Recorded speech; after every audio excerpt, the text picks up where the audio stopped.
This version of It's Eric Nagel has been modified from its original broadcast. Content has been edited to fit this platform. Believe none of what you hear and half of what you see. Are you ready? I said, are you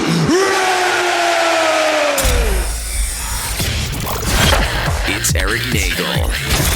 It starts now. Ladies and gentlemen of the universe, the next voice you hear, it's Eric Nagel. Thank you, Scott Shannon. Hello, everybody. Happy 4th of July weekend for those who celebrate in these United States. If you do not celebrate in these United States, you better be living elsewhere, or we'll know. Joining me, as always, from the frozen tundra known as Australia, say hello to Jordan. Oh, you're muted. England. There you go. I said, screw you, England. Good luck with your work day tomorrow. Yeah, and we say Australia because Jordan sent me some photos this week of apparently he lives in the outback. Yeah. King cobras, diamond head snakes, scorpions, wallabies. Just our monsoons just started last night. It was starting to rain. We're getting dust storms. I sent you pictures of those mummy style big walls of dust coming our way. Right. It's that time of year when nothing is fun and I just want to stay inside forever. Kid hanging on all kinds of banisters, eating eucalyptus. It's a scene out there. It's really crazy. Dogs and cats living together. Mass hysteria. Should have had the color coded for this thing here, but whatever is what it is. Anyway, welcome to the program, everybody. If you're listening to us on the iHeartRadio app, do us a kindness. Go over there. Let's see if I get it right. I did! Oh. Look at that. Right up there. The number one position. Please put our show in there, because apparently it means something more than anything else in the company. That's what is the most thing, is this thing right there, being in the number one position. I still want to know how they measure any of this. They don't. It's just some metric they can track. It's the new toy of the week, month, whatever. It's like, oh, we just came up with this thing. Everybody's got to drop what you're doing and be about that. You guys make sure every week you're typing in "It's Eric Nagel" to your speak and spell, so they can track how awesome we are with the under 5 crowd. Correct. That is so correct. If you're listening on Apple and Spotify, do us a kindness over there. Leave us a positive review. It does help out the program. If you want to join us live each and every week as we do this program, join our live rooms over on Twitch or on YouTube, all under It's Eric Nagel. And if you're not going to be able to do that, you just watch this video whenever you're damn good and ready. It's up there for you with a bunch of clips and other stuff, all on our YouTube channel at It's Eric Nagel. We're working on a couple of things. Mm-hmm. There might be some spin-off shows happening. Correct. That's all I'm going to put out there right now. I don't know why I gave that much of a tease when we're not even ready to do that stuff yet. It's still a concept, but it's coming. There's some things that will be happening. I have a question for you. This doesn't make sense to the people watching, but the people that are listening, do you... Because there's a lot of people, our audience for audio is still bigger than our video audience currently. Right. Do you listen to the show and then go over and check out the video, or have you migrated over to the video from the audio? Let me know. Hit us up on any of the social media platforms at It's Eric Nagel. Let me know for the audio listeners. Do you listen through the app, or you download the podcast later on and then go watch the video, or have you just decided like, well, I'd rather watch the video now than listen to the audio? These were questions that were asked to me by some people, and I had no answers for them. I said, this is kind of your field. You should know. But they only handle the audio part. So, well, I mean, it is a good question to pose to people because, I mean, lately we have shifted a lot of our content to doing some video production, seeing things like that. So hearing it may not have the same impact. You're going to want to see some of the stuff that we're putting out there. So, you know, I know people like to consume things in small chunks and you've been cutting everything up. But yeah, it would be nice to know if you're kind of using the video as a companion piece to the audio. So right. Because, like, I mean, the show has evolved over the last, pretty much since the pandemic. A lot of shows have evolved to being more video-based than audio, and we try to do the balance of it. If we didn't have the audio component, we probably would have just abandoned that and went straight to this. Mm-hmm. But because there's still a lot of people there, and there's people on the video stuff, and the people who don't even listen live, watch live, they listen at another time, and that's perfectly fine. I mean, that's how most people consume YouTube clips or podcasts or whatever if they're not watching the live streams. My question is did one convert you to the other? Did the being on the audio for as long as you have been, because of the way we've been doing the show now, we try to explain. I get people complaining. It's like, why do you over explain everything? We can see what you're talking about because there's an audio audience. So the audio audience doesn't know. So you got to do theater of the mind like old fashioned radio. But has that piqued your curiosity to come over to watch the video after listening to the audio, or even abandon the audio to come over to the video? Trying to feel some things out here because there's some things that we're working towards. Doesn't mean it's going to happen, but there's some things that we're working towards. There's some discussions being had. And these were a couple of the questions that were asked to me. And I said, honestly, I don't know. I said, I don't know that conversion rate. You would think they have a lot of the demographics, analytics. Yeah. For the audio stuff, they would know if things were decreasing and where they might be going. But I'm putting it out there to you, the audio audience. Please let us know. Hit us up anywhere on the social media. Just let me know what you do. Well, my original fear with some of these kinds of things was, okay, if we gear too heavy toward video, how is the audio experience? Like how do people enjoy that kind of thing? And then I was listening to, the Kelsey brothers have their podcast, right? A lot of it is video based. Sometimes they do videos and they don't cut any of that out of the audio. You sit there and you listen to them kind of watch a video. So I'm sitting there going, we're kind of doing some of the same things that some of these, more higher profile, if I hate to say it, but, are doing. So like we're on the right track. We're doing what we need to do. Right. But it is kind of interesting to see that landscape kind of change a little bit where people just aren't really catering one to the other. They just kind of do their thing. And then however you want to listen or however you want to watch, is how you do it. There's a lot of people who go online and just stream their shows. And whether it be on Twitch, on YouTube, Rumble, Kick, and, all those kind of places, they do their stuff there. They don't really give a shit about the audio component. I still do. There's still a big audience, and we've shown those demographics and stuff that we know are lying about. Young people are still listening to the radio. No, they're not. But there are people who still listen to the radio. That is proven. There are people who still listen to audio podcasts, which I don't think that's ever going away because there's so many people doing things. They're listening on their commutes and walking around, the neighborhood or at work or whatever they're doing. There's a reason to have audio on. I'm just curious because we're looking to maybe move into a different direction with a couple of things, and the audio question seems to be the most important one. So we're trying to figure that out. I've seen the chat rooms filling up here, so let's take a look. Trashitarian said, I rarely catch the show live. I download the podcast and very rarely watch the video. Okay, that's fine. I get that. Intersect, hello, sir. Happy Canada Day last week. I listened like once on the app, then realized you have video, so I subscribed and saw you do the live. That's fine. That's the information that we're looking for. Yeah. One drove you to the other, which was nice. Yeah. Roadblock 60 in the chat saying, you guys always work out well when I have to close at the... Oh, he works there. I'm sorry. I'm like, why are you closing a grocery? He works there. I got it. He shuts it down. He just walks in and just locks everybody inside. This guy won't get out of here and get a cereal and go. Every night, he just walks into random supermarkets and every day is his falling down. He's always hearing that, we're closing in 15 minutes. Please bring your stuff to the front. He's saying, you guys always work out well when I have to close the grocery store on Thursday nights. All right, that's perfect. Nice. Big Red Tower saying, audio listeners deserve to know they're missing a video gem when they hear the tequila song. Oh, you want to see the tequila song. Tequila. Yeah, see, that's the thing that you're missing out. You miss out. It sounds hilarious. Look, let's do it again. Everybody close your eyes. Pretend you're listening only to the audio. Here we go. Tequila. Now, if you've never seen the video, what do you think is happening? It's the right before tequila is what really gets me every time. The longer form is where he's laughing because he realized he nailed it. He got it. He's like, this was too perfect a coincidence, and he can't stop himself laughing. Does his little dance as he walks away from killing zombies. It's a zombie game.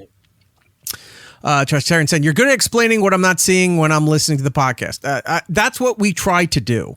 Yeah. There's a lot of people who do the video stuff that don't care, and that's fine. That's fine that they don't care, but they're also not catering to it. It's the ones who do cater to it and they still don't.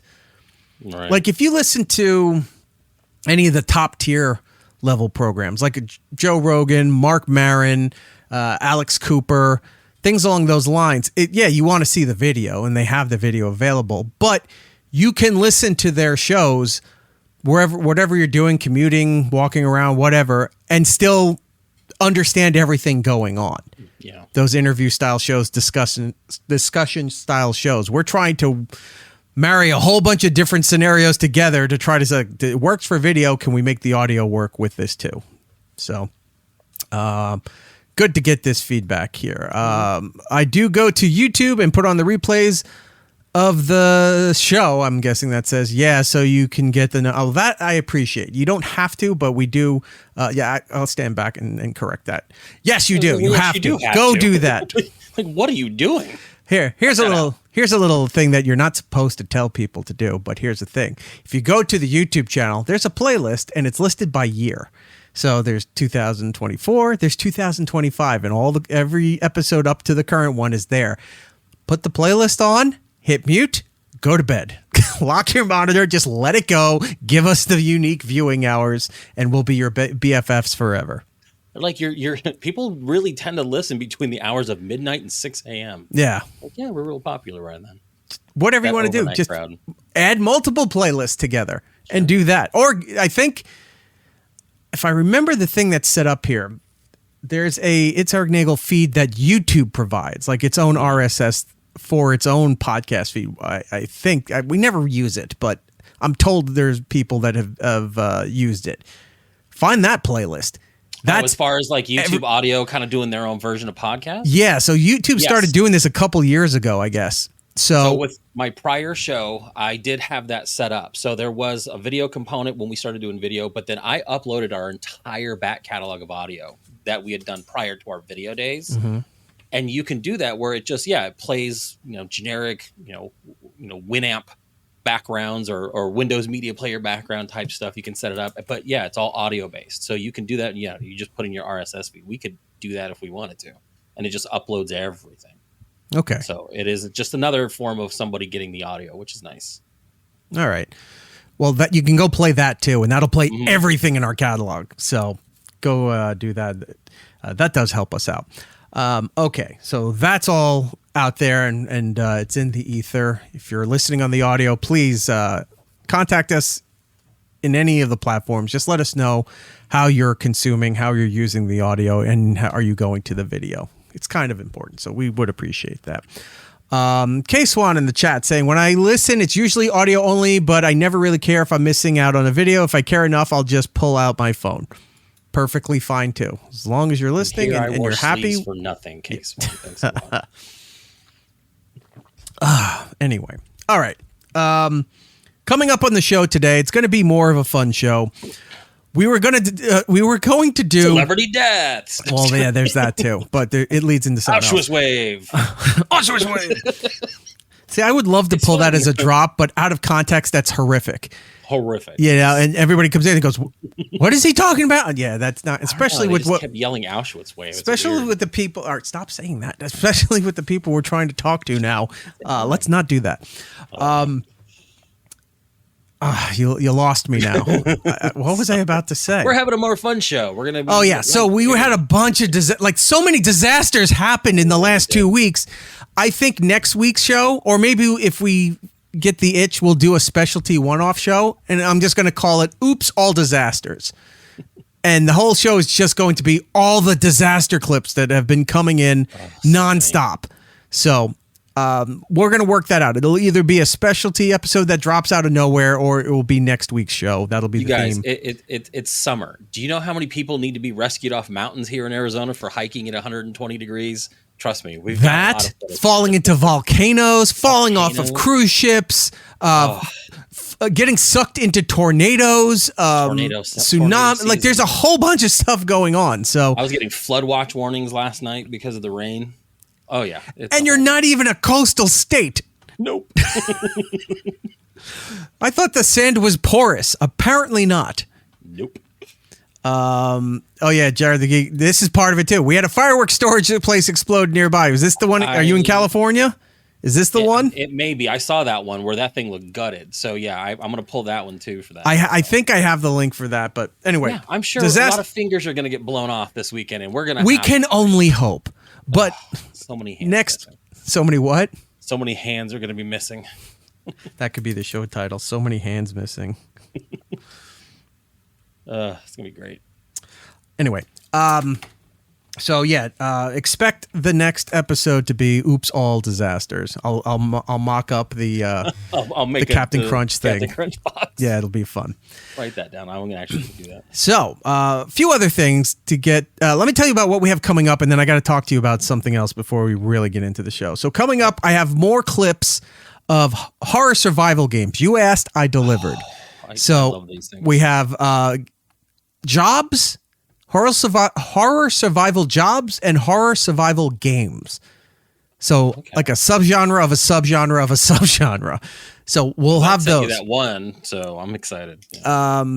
We have I put together a bunch of stuff with Will Smith from the last month or two, where he's having a breakdown.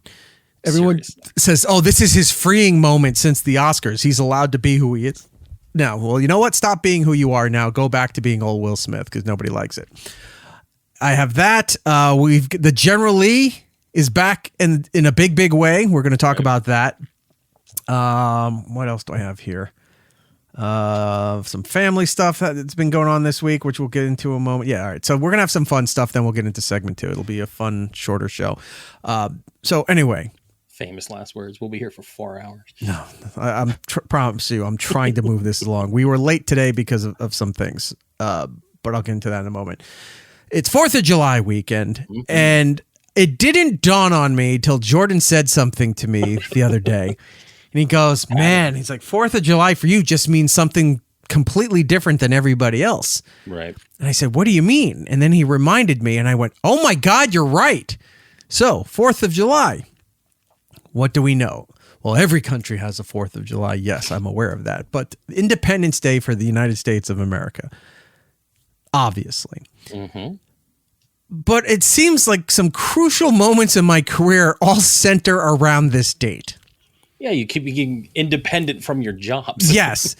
So, July 4th, 2014, Anthony leaves the Opie and Anthony show, and the O&A show's no more. July 4th, 2017, Opie is let go from SiriusXM, and his show is gone. Mm-hmm. No more Opie Radio. No more anything else left of the channel. The channel's gone. July 4th, 2024, Compound Media closes. Merges with that other company, and they're their own thing, and everybody else was left to their own devices. Now, I can throw in a personal matter with this because about 3 years ago on this date, well, the day before 4th of July, but I'll group it into the weekend, is when my sister passed away. Mm-hmm. So that didn't even dawn on me after the initial discussion you and I had about the career stuff. Right. Well, I didn't think about it either. Yeah. And then as this day was getting closer, I started to realize, I'm like, oh my God, the day she passed is also around this time. So yeah, 4th of July, not really the big festive holiday that it's made out to be for everybody else. So as we do this show going into 4th of July, it was a rough day. Family and whatever, everybody, talking, getting together, doing what you can, for a situation like this. So that kept me from getting here earlier than I wanted to. So that's why we had to start late. I had family stuff all day. Plus, I had to go out to the store because I have family coming over tomorrow and through the weekend. I had to go get stuff because everything's closed tomorrow. And I walk out and somebody had swiped the front of my car with their car. And I immediately look and I go, oh, it must be this asshole parked next to me. And I go and I look, and that car does not match the paint that's on the car, that's on my car.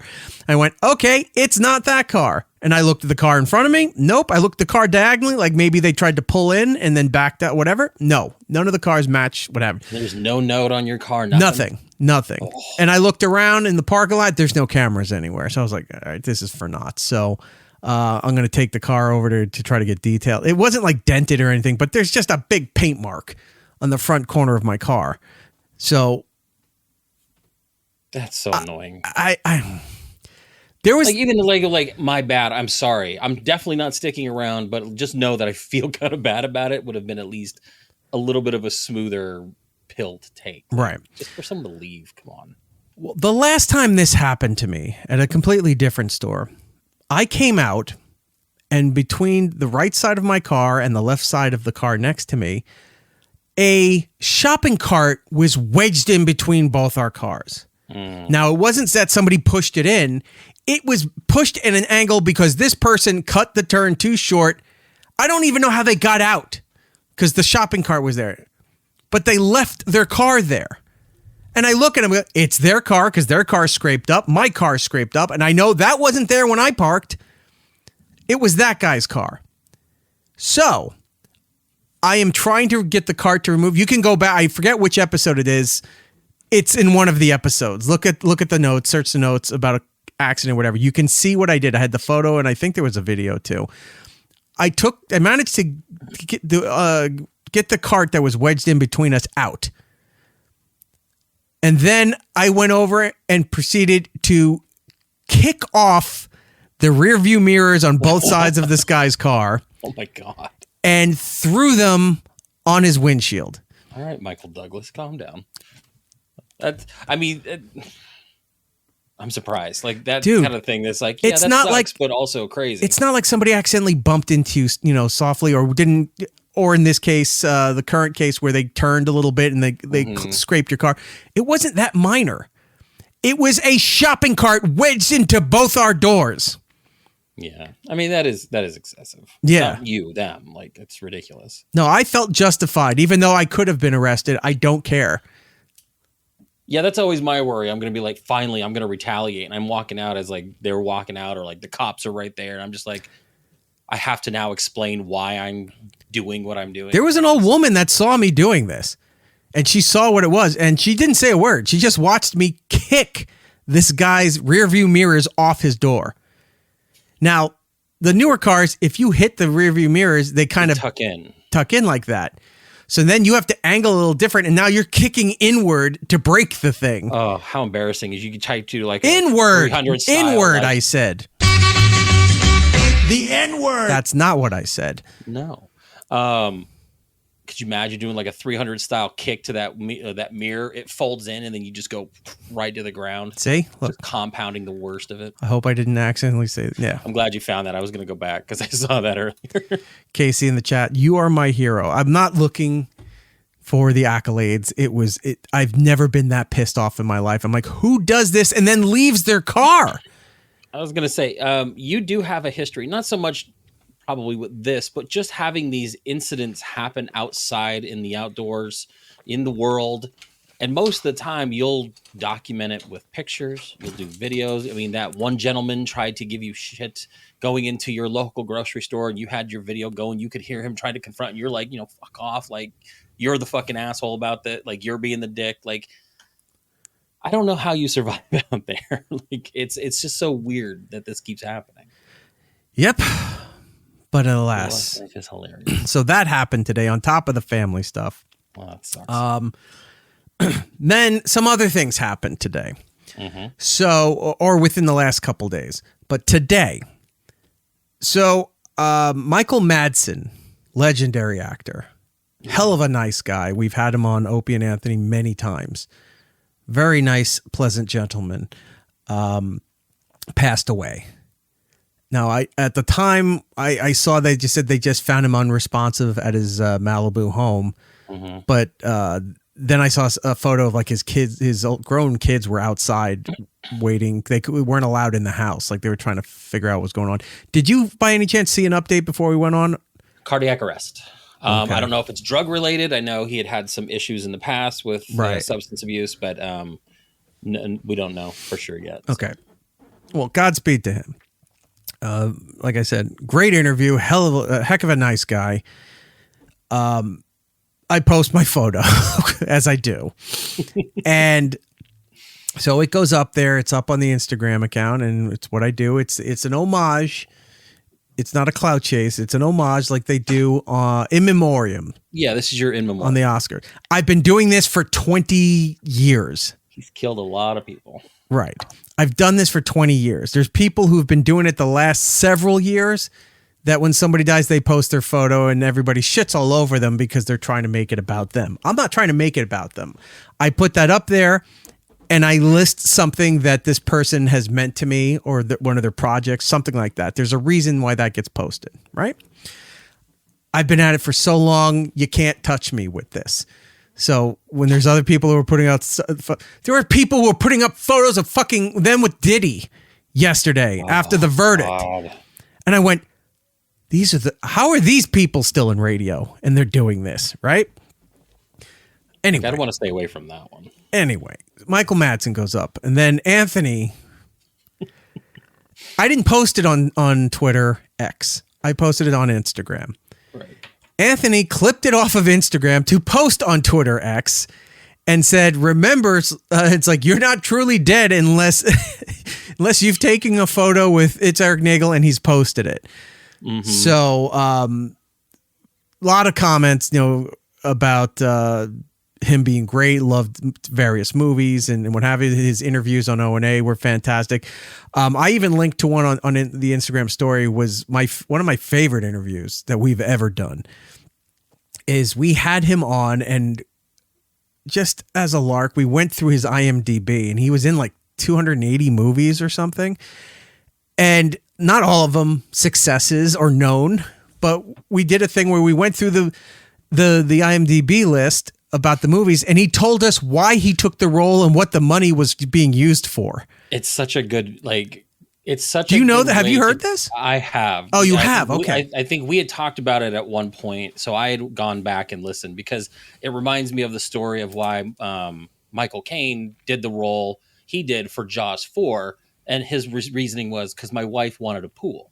Notoriously bad movie. It's not good. No. He literally did it for a paycheck. So when you had told me about that, I went back and it's so great to have him just give that list of, oh, this is why I did this because I needed to pay this, or I needed a car. I had a house to pay for. I needed something. The rent was due, or but it was one of those moments. It was just an interesting and fun time with him breaking down because you never hear people break down. No one talks about why they do these movies and admit that this was good or this was like, yeah, that one was good. It just didn't.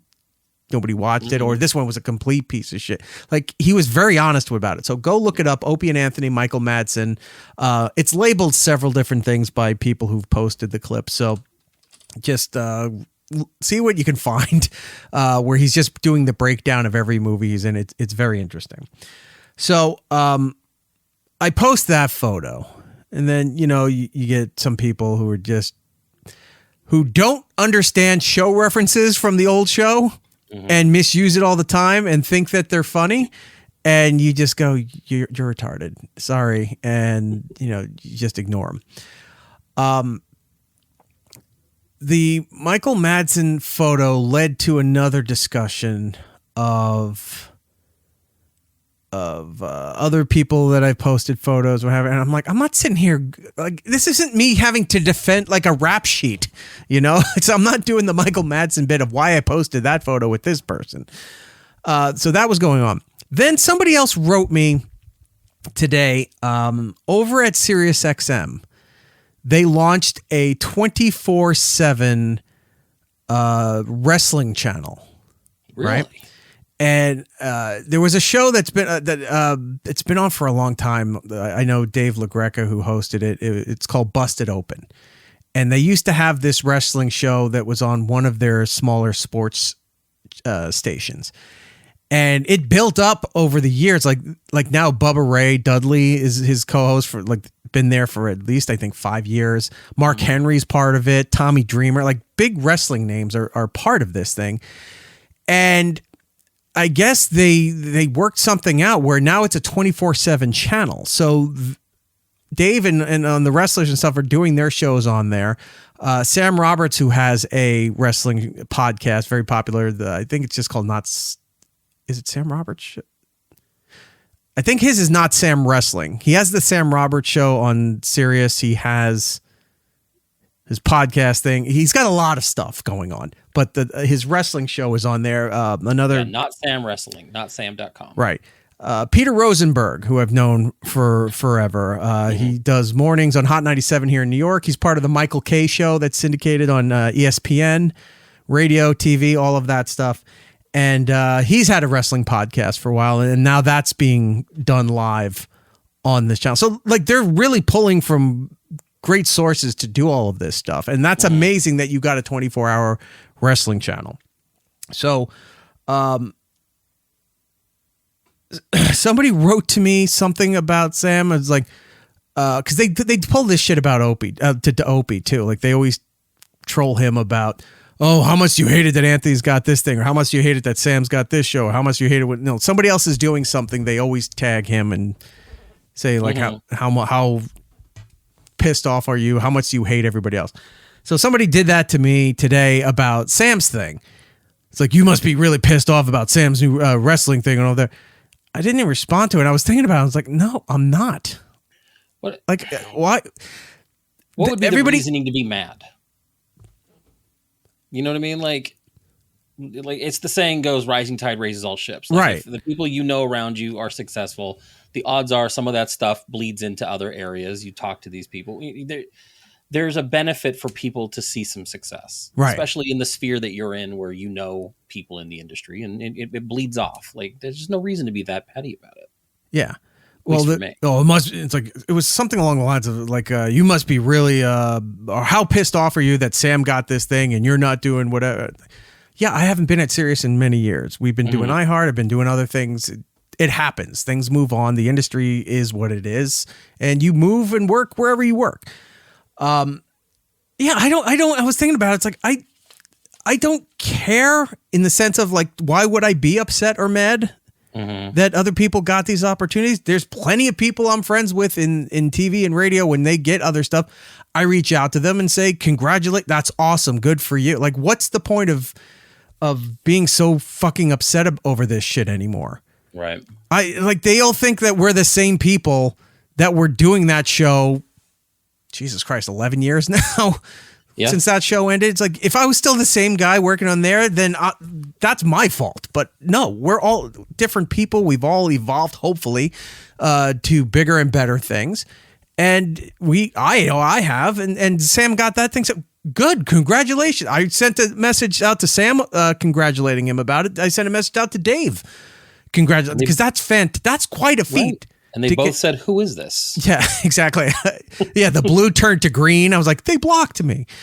Weird. Yeah, because I've had people say, it's like, how come you never went on Jim and Sam? Or why don't you go on Jim and Sam? They never asked me. So I'm not just going to reach out and go, hey, can I come on your show? That's dumb. It's not like I'm a comic or a musician or something where I have stuff to promote, or a book or a movie or any of those things. It's like, why would I reach out? And people get upset about that. They're like, yeah, what would be the point? Can I come on your show just to hang? Yeah, well, I mean, whatever. Right. So I was just thinking about that, and I just wanted to put that out there. I was like, I'm happy for Sam. Is Sam fucking annoying? Yes, he is. Is Sam aggravating? Is he manipulative? Yes, he is. He's all of those things. But look at him. Look what he's achieved, and look what he's still accomplishing. He's on WWE all the time. He's got a Raw wrap-up show. He's on I don't know how the scheduling working, but sometimes he's on a pay-per-view, sometimes he's not. They rotate between Rosenberg and Sam and then some other people. Fantastic. Would I love that job? Absolutely. But that was always Sam's thing. So good for him. Happy for him. Like, show's been done 11 years. It's not drama where it doesn't need to. It's not Opie versus Anthony that's the shit everybody loves to see. Right. And Ant leans into it time to time. Ope's too dumb to not realize that everyone's playing him most of the time, and he falls for it. Right. But everybody else, like, nobody else is sitting here shitting on each other. Like, no, I'm not going after Jim or Travis or Sam or any of that stuff. They're not talking about me. Who fucking cares? Even if they were, who cares? So anyway, clear the air with that. So congrats to Sam and all that stuff. Perfectly fine. Have no problems. What I do have a problem is another colleague. One Mr. Chad Dukes. Oh, Chad. Longtime friend. So he writes me out of nowhere. It's weird dealing with Chad because sometimes I'll write to him about something and then I just don't hear from him for days, weeks, or if at all. And then out of nowhere, hey, what's going on? Okay, fine. Is what it is. Last week, we celebrated our 11th anniversary for the show. And it's weird that the show has been on iHeart longer than it's been on Sirius. That is kind of crazy. But it is what it is. So 3 years on Sirius and then the rest on iHeart. And so he writes me with a little backhanded compliment thing that he was upset that, well, he didn't say he was upset. He said something along the lines like he noticed that he wasn't part of that collage that was posted on social media. It was like being upset without going out there and saying, hey, I'm mad that this is not a thing. It was more like, hey, that's nice. Thanks a lot. It's like, all right. Yeah. Well, I told him, I said, what? And he's like, oh, you know, it's obviously I was left out for this stuff here. He was feeling slighted, I guess. And what I'm talking about is this here. Bring that up right there. This is 20 slots. We had over 40 videos or contributors or whatever. It was a long one. Yeah. This is from our 10th anniversary, not even the 11th. Because the 11th, we're not doing it. Who celebrates their 11th? We just change the graphic and say, hey, it's our 11th. I said, but if you want to check out, we have a bunch of new listeners and subscribers and stuff since the previous year. It's like, hey, you want to check out the 10th anniversary show? Here's the playlist. It has the show, has all the individual videos, has all of this stuff, right? And it took the thumbnails from all the videos and it only had 20 slots. So it's an AI collage thing, generated all that. This is what it made right there. This is what it made. I'm with that. So his isn't on there. So he was playing it off good naturedly. I know how he is, but he's also the first that if the role is reversed, he's the first to go back on a show and start, beating his chest about something going on, how he was wronged. So, turnabout is fair play here. Do I have? I'll look for the turntables thing. So he was showing me something else that he got, and he was trying to make me. There it is. Well. How the turntables. He sent me something. We're big BioShock fans, the game franchise, and he got something that was really, really cool. And I know he was working that in as a good-natured way of showing me that he got this. And he goes, I know this is going to be keeping you up all night because I'm the bigger BioShock. I know what he's doing. All in good fun. But I know he's seriously upset about this. This bothered him. And I was just like, I just wrote back to him like, don't be a girl. Don't be like that. He's like, I see that Elvis Duran's logo made it, but I didn't. Kind of. He's kind of important to where I'm working right now, so it means something. But I didn't generate that stuff. A couple of the ones I put at the top were important. Scott Shannon, Ron Bennington. Like the top 8. You weren't consciously thinking, I need to put certain people to get more run on the picture. You just said, here's the stuff. It popped it out, and you're like, post. Like there was really no. Yeah, if it was being super selective about it. Why isn't this showing? Whoop, there it goes. Yeah, if this was the case, look in the lower left corner there. Dennis Falcone. Unless you listen to Opie and Anthony, very, very minor character. He worked at SiriusXM. He was a program director and a music director and an on-air DJ for some oldie stations, the 70s channel and one or two other things that I'm spacing on. But we used to have Dennis come on. He would DJ the music in and out of the show when we were going on vacations, like the day before. He was just this old guy from the old guard of radio and leaning into it, having fun. Sweetheart of a man, right? It picked Dennis Falcone for this. Right. Nobody knows who Dennis Falcone is. So it's like, you really think I bumped Chad Dukes for Dennis Falcone? Look, Club Soda Kenny, legend. I was going to say Club Soda Kenny's in there. Close friend, worked with him forever, love Kenny. Do you think I would have picked the graphic for Kenny? No, I would. As it chose the thumbnail for it. I would have put a photo of Kenny in there if that was me. The Pie Tasters. Steve Jackson, Steve Pie Taster, was in the video. That was just for the song. That's the thing it chose. I didn't pick this shit. Alex Stein is on there. You know how many times I've listened to that Pie Taster song since they did that for us? It's fantastic. From the van. Yeah. Oh, it's so good. So, I'm not apologizing to him. I think he was acting like a girl, but I think it's really hilarious that that got his craw.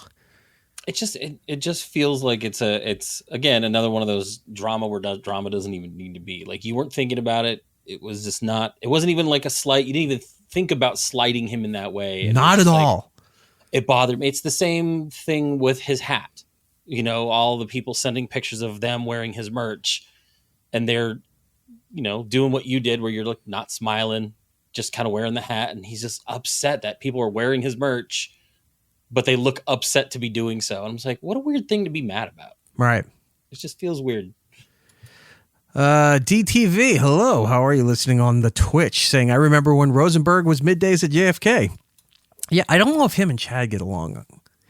I know they were there at the same time, but I don't think they talk to each other. That's not my problem either. I was just curious. Same place, same time. Who knows? Who's this here? Halfway Decent Vehicles Camarillo. That is a wordy name. You mean HDVC? Mr. Camarillo, if you will, because I'll be respectful to my elders. Eric, truthfully, I listened to the Open. I'm guessing that's Opie and Anthony. No, read it as is. I listened to the Open Anthony reruns 3 times. You're a huge piece of comedy. Thank you. I was worried where this was going. You're a huge piece of the comedy. I found myself this time laughing more when they brought you into bits. Well, I do appreciate that. That is very kind of you. Anyway, so back to the Chad thing. Chad has a million shows now. He has his radio show that goes out. I think it's 4 days a week. I think he's still doing that because now he's embraced YouTube. I tried for 5 years to get him onto YouTube, and finally he's embracing it. And he streamed. Is he still doing the Facebook bit, or did he just move completely to YouTube? That I don't know. I don't know if I know he's not doing his game streaming anymore. That used to be on Facebook. Right. Everything's on YouTube now. So he has different shows that he does on YouTube, and he does a football show with his old producer called Twice. What was it? Two Kinds of Sports. Both Kinds of Sports. Both kinds of Thank sports. you. Yeah. So they have that. He's been doing this show now, which kind of reminds me of Steel Toes' Rumble Friday show, where it's like, hey, you pay me a certain amount, I'll watch clips and give you my commentary on it. So he has a solo show called You Shoot. And I went to check that out, and I noticed something in here that looked a bit familiar. Let's take a look at this. Look at the color scheme. I was going to say, are you sure this isn't our video? No, it's just girls' asses and people falling. Or again, are you sure this isn't our video? Yeah, I mean, that is kind of what we do, but like the so background of the show, right? For as long as I've known him, he's Mr. Red-Blooded America. Everything's red, white, and blue. He's about big floppy hats. He's about, domestic beers. He's about guns. He's about all of this stuff, and, fantastic. I've never seen this color scheme ever in any of his stuff. Not once. So I went... I have been listening since he was here in Arizona, and then they made their way back over to the DC area, and I've been listening since, and not once has this been the color scheme that he's gone with. Right. And then the thing here towards the end with his logo, where it has like the starburst right there like that. That's kind of like the beginning of you don't see it live, but the videos on YouTube have the thing that tells you about subscribe to YouTube, click here and all that thing, does this thing here. That's our color scheme. No other show's doing, I'm not saying our color scheme. I'm not who we invented this. No. But nobody uses this color scheme except us. At least that I've seen. There's a million the podcast out there. I'm sure somebody does. But in my known universe, nobody uses these colors. Right.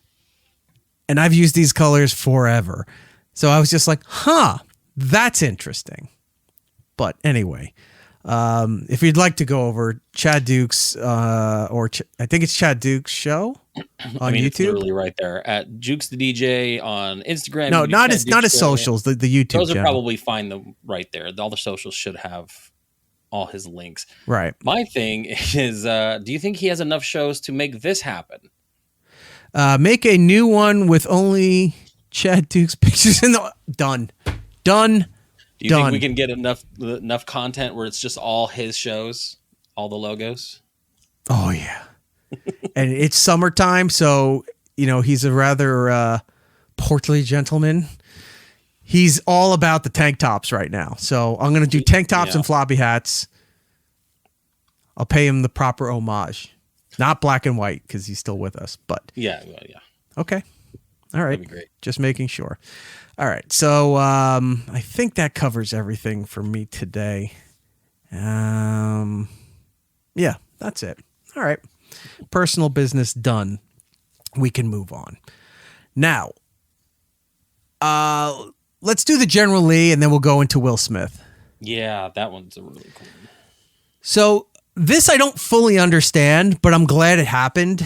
We go to Somerset, Kentucky, where apparently somebody has a model of the General Lee, which was an old, I forget what year, but an old Dodge Charger.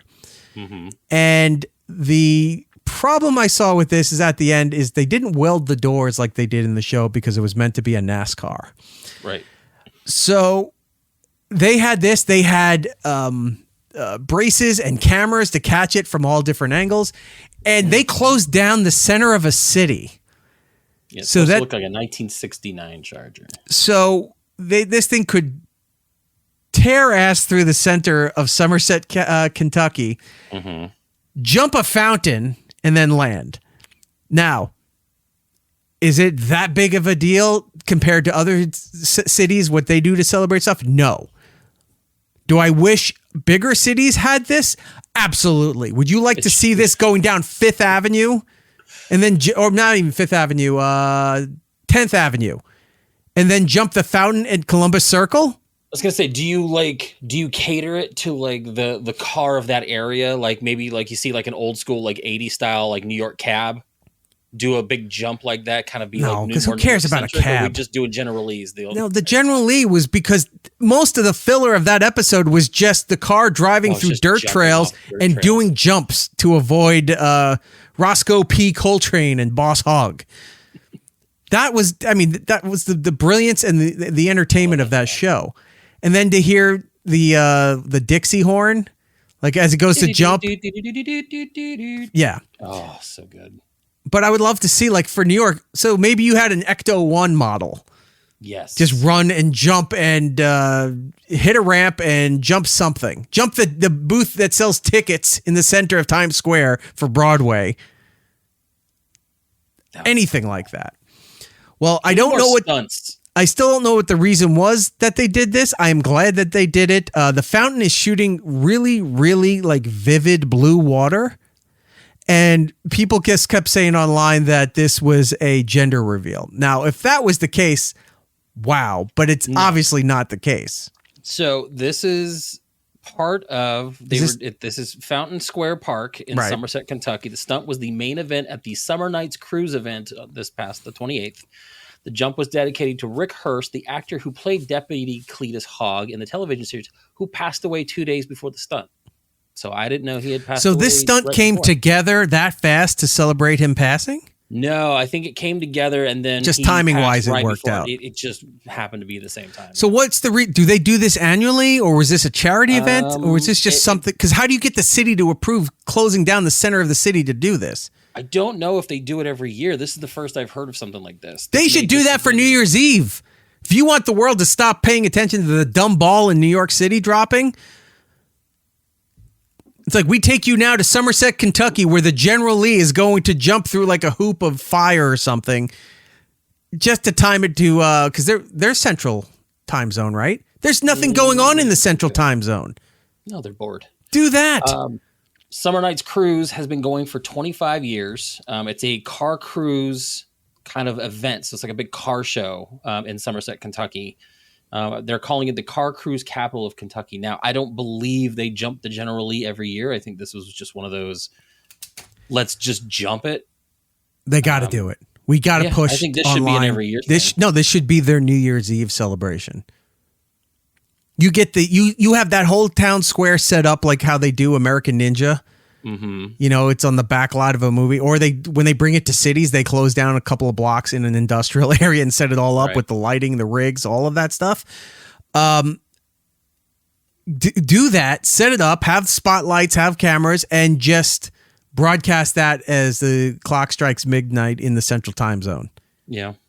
It'd be huge. No one would give a shit about the Vegas fireworks. I don't think there's anything on the West Coast that anyone cares about because everybody's gone to bed. We have the giant tortilla chip drop from Taco Bell down in Tucson. Arizona's always trying to get into everybody's business. We gotta do it. No, here's what they care about. They care about Australia, and then was it Singapore? The places that go first.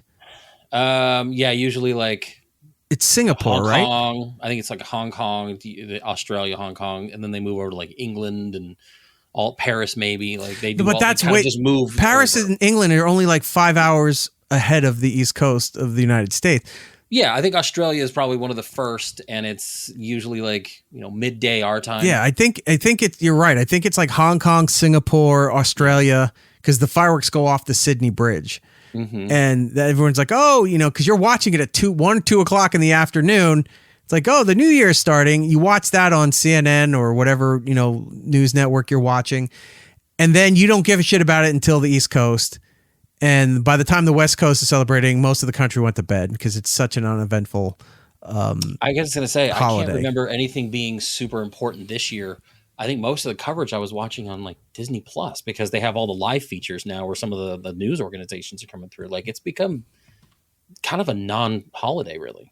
Just hang out. I've never celebrated New Year's. I couldn't imagine being over where you are and people actually lining up to sit there and piss themselves for hours sitting in Times Square just to be a part of that. Even when I was living in New York, and I mean, when I was living in New York City and then moved out to Jersey to more reasonable and spacious digs. People would go out there and line up all day. They'd be in their pens. They were in pens.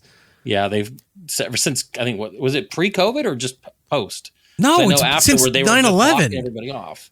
Oh, that far back? Yeah, because you used to be able to show up and they would just have the streets blocked off. Then after 9/11, you have sections where like we fit 100 people in this section. Then there's walkways and then another section over here. Like you're putting everybody in like animal pens to do all this stuff. And unless a local business or hotel will let you in to use their bathroom, people are there in diapers. They're pissing in the street. It's a terrible thing. But I never found 4th of July to be fun ever. I don't want to go out. I do everything I can. I'll go out and that's usually the night I do high-end appetizers. And I start cooking midday, and then I have my I have a giant kitchen, and one side of the kitchen is all marble countertop, and I set up the buffet right there for everybody. And throughout the day, we're just putting more stuff in there, and that's it. No lunch, no dinner. It's just high-end appetizers throughout the day.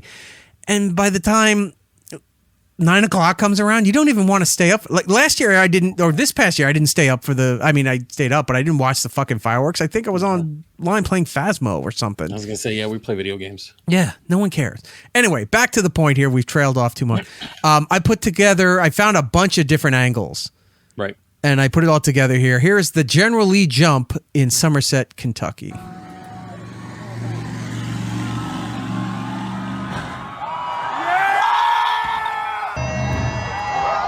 So cool.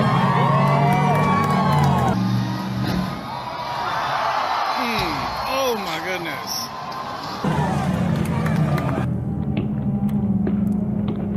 See? Doors weren't cameraman. welded. Oh.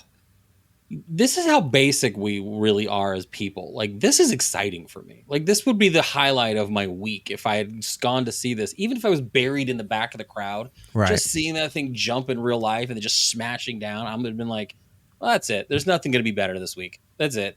That's my favorite thing in the world. Like, that is super cool. Like, I would want to see Kit from Knight Rider do this shit. Yeah. Like, I want all the TV cars. The A-Team van. I want to see fucking Airwolf coming in, taking pictures of it. Like, just get it all in there. Every kind of classic car. Some kind of Bond car, where it's doing the like oil Aston slick. Martin or Smoke is something. shooting out the back. Something.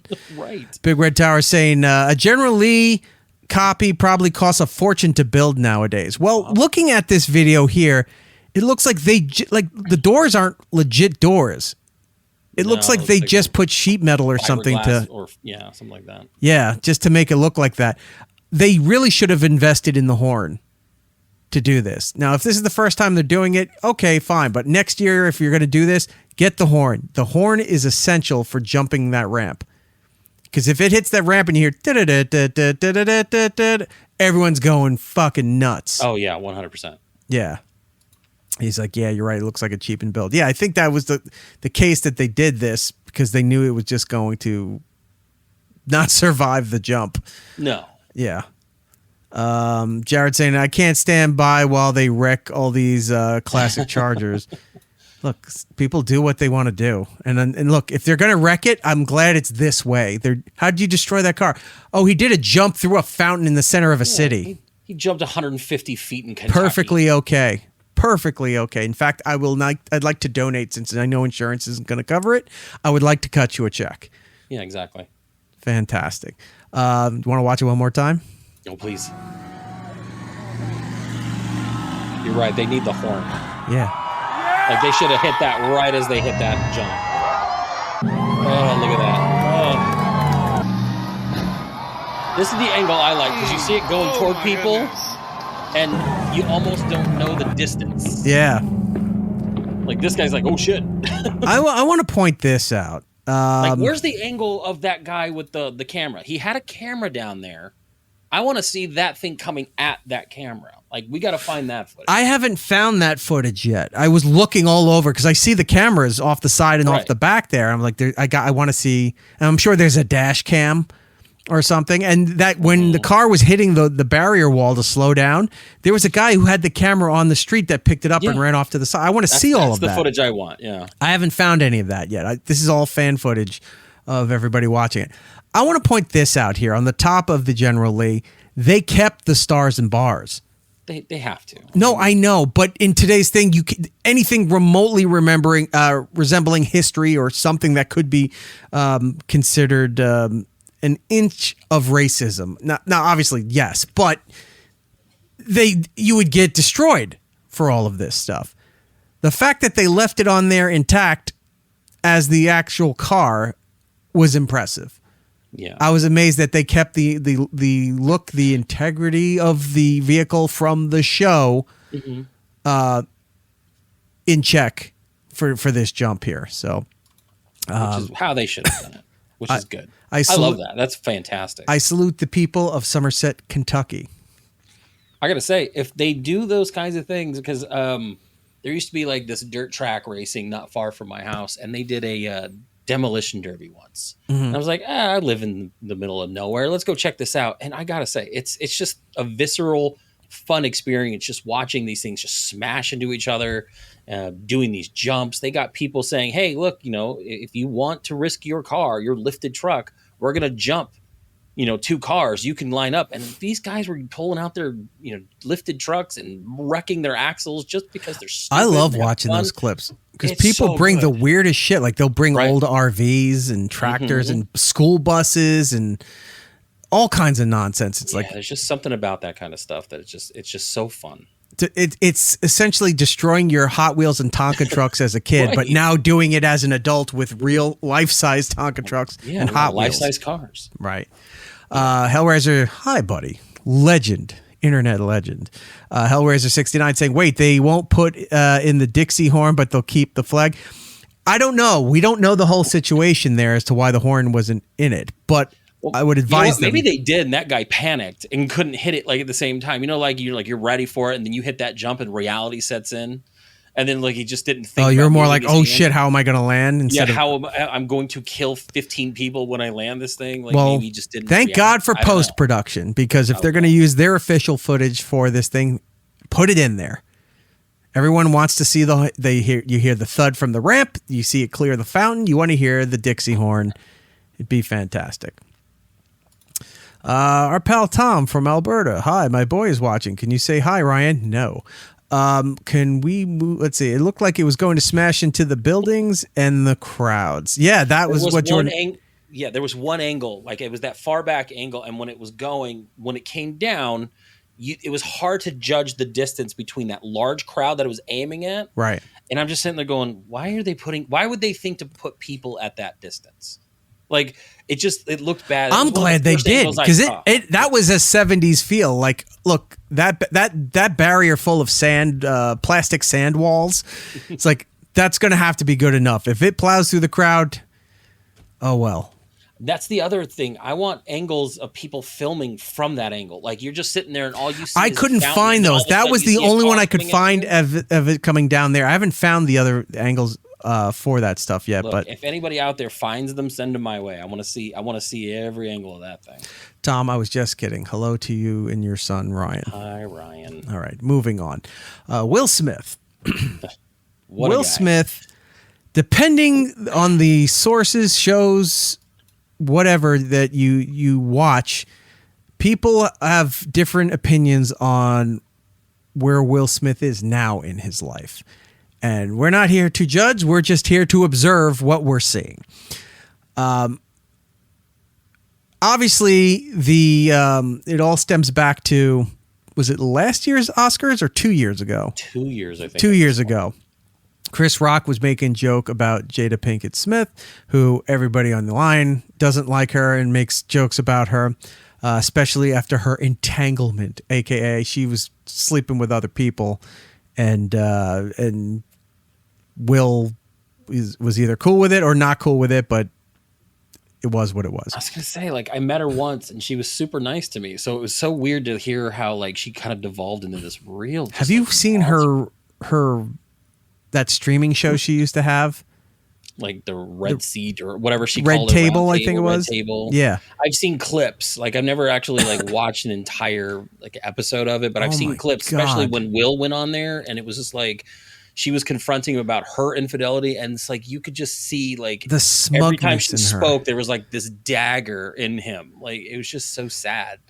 But yeah, the smugness in her, the self-righteousness of her, like how she feels, and how, like, because she is a prominent black woman, and she, what she feels means more than everybody else. And then everybody was really feeling bad for Will Smith. Oh yeah. If they weren't joking about him, being cucked or whatever, people were like, I really feel bad for him because she seems terrible and he seems miserable. The Oscar moment comes up, and for some reason that was a breaking point for Will, where he cursed on live broadcast network television here in the United States and around the world, where he's like, keep my wife's name out of your effing mouth. And I don't know why I'm censoring. You get it. Because Ryan's watching from Alberta, Eric. Fuck off, Ryan. So when he does that, and Chris is kind of like laughing and rolling his eyes like, what is this? He didn't know how to react. And then Will comes up and just open hand smacks him across the face. Smack heard around the world. Almost emasculating. Like I would almost want to I'd rather have like a closed fist punch in my face. Right. Than literally open hand slap. It was a bitch slap is what it was. Exactly. And all I kept thinking of, like, this happens to Will. So she does this to him, or other people do this to him, and that he's just projecting onto Chris because of this. Well, anyway, Will got in a lot of trouble. He was like suspended from the Academy for. I think he's barred from the Academy for like 10 years.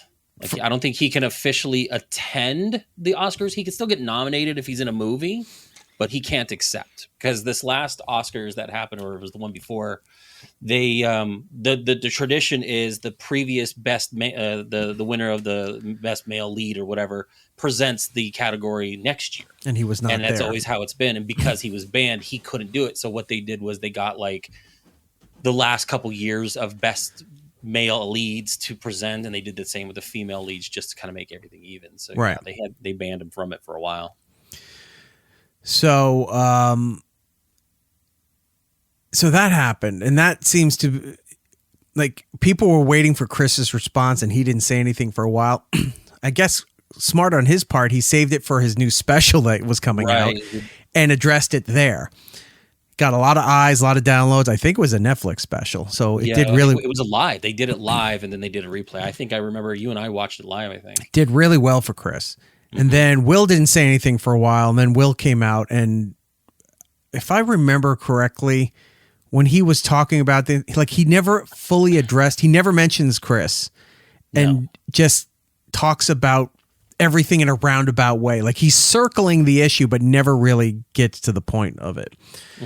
Until now, with some of these clips I have here for you. So anyway, that was all going on. And Will hasn't done movies or anything since, right? But several weeks ago, a clip came out. I forget the lady's name, but she sampled that Gautier song, and the song is called "Anxiety" now. That's right. Was it? Oh God, was it? It wasn't Charlie XCX, was it? No. No. Oh, was that British? Yeah, I know who you're talking about now. Doechii? Yeah. Okay. So a clip came out where it was a sample of the girl who plays Ashley, Tatiana Ali, from Fresh Prince of Bel-Air, and it's from like the first episode where Will walks into her room, she has her headphones on, and she's doing this dance. So then he comes up behind her and starts doing the dance without her knowing. And she's there, she's just in this kind of foyer dancing. And then all of a sudden, Will comes out, and they're just recreating the thing. And then the chorus or the verse, I forgot what part of the song, comes out, and it's another person singing. And all of a sudden, Will moves off to the side. He's now in the back while this girl comes up front and center doing her song. So that was really one of the first big things we've seen him do. Then move a little bit forward. What some people were calling Song of the Summer, it's complete garbage. You were seeing footage of the video being shot before the song came out called Pretty Girls. It is a terrible song. It's such a bad song, but it's one of those that gets stuck in your head. I've been humming it every now and then. Whoever Whoever used to write or co-write Will songs with him has obviously left, because when he came out with that album, I think it's called Willennium, and they had that song Switch that was on there. And then like that wasn't that big a hit. It's something that came out, and then there was another song I think from that album that went out but didn't do well. Since that, the peak of like Miami, Men in Black, Getting Jiggy with It, he's had a bunch of big hits. But after that, he was pretty much ruled summer with his movies, and every movie had a song associated with it. So like once that Willennium album came out and it didn't do as well as the others there, everything else he's put out didn't really have an impact. The music, as far as like radio play or people's pop culture stuff, remembering. I mean, his song is on radio all over the place since 2 or 3 weeks ago. Summertime from the 90s. Oh, I love Summertime. It's a great song. That is back on pop stations again. And some hip hop stations are playing this around the country again. And rightfully so. It makes sense. It's a great song, right?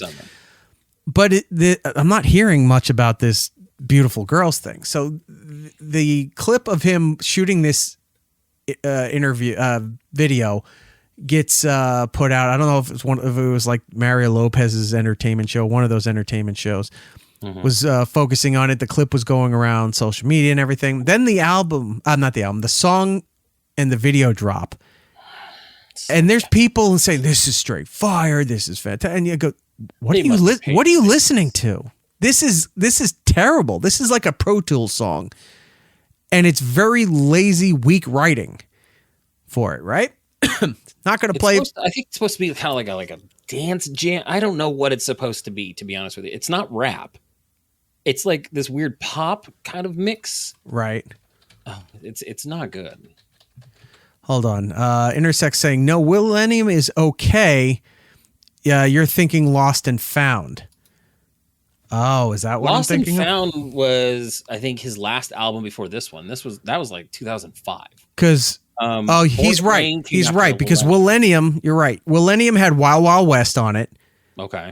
Which was also on the movie soundtrack, but it also had a song that got picked up just because it was off there. Will 2K, which was his version of the Clash's "Rock the Casbah." Oh, that's right. And then there was the third song off there, got some radio play, but it didn't do that well, called Freakin' It.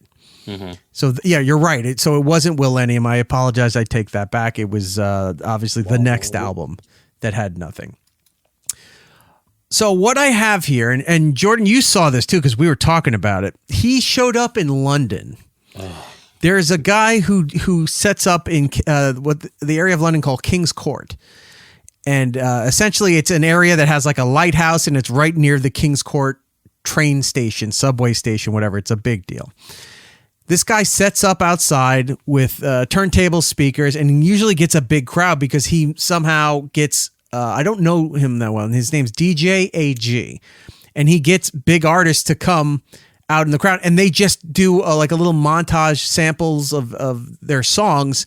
He talks to them a little bit. They sing a little bit more. There's just a crowd. It's like going out into Central Park and you brought you brought like Sabrina Carpenter out there or Ariana Grande or something, just an impromptu style kind of thing, right?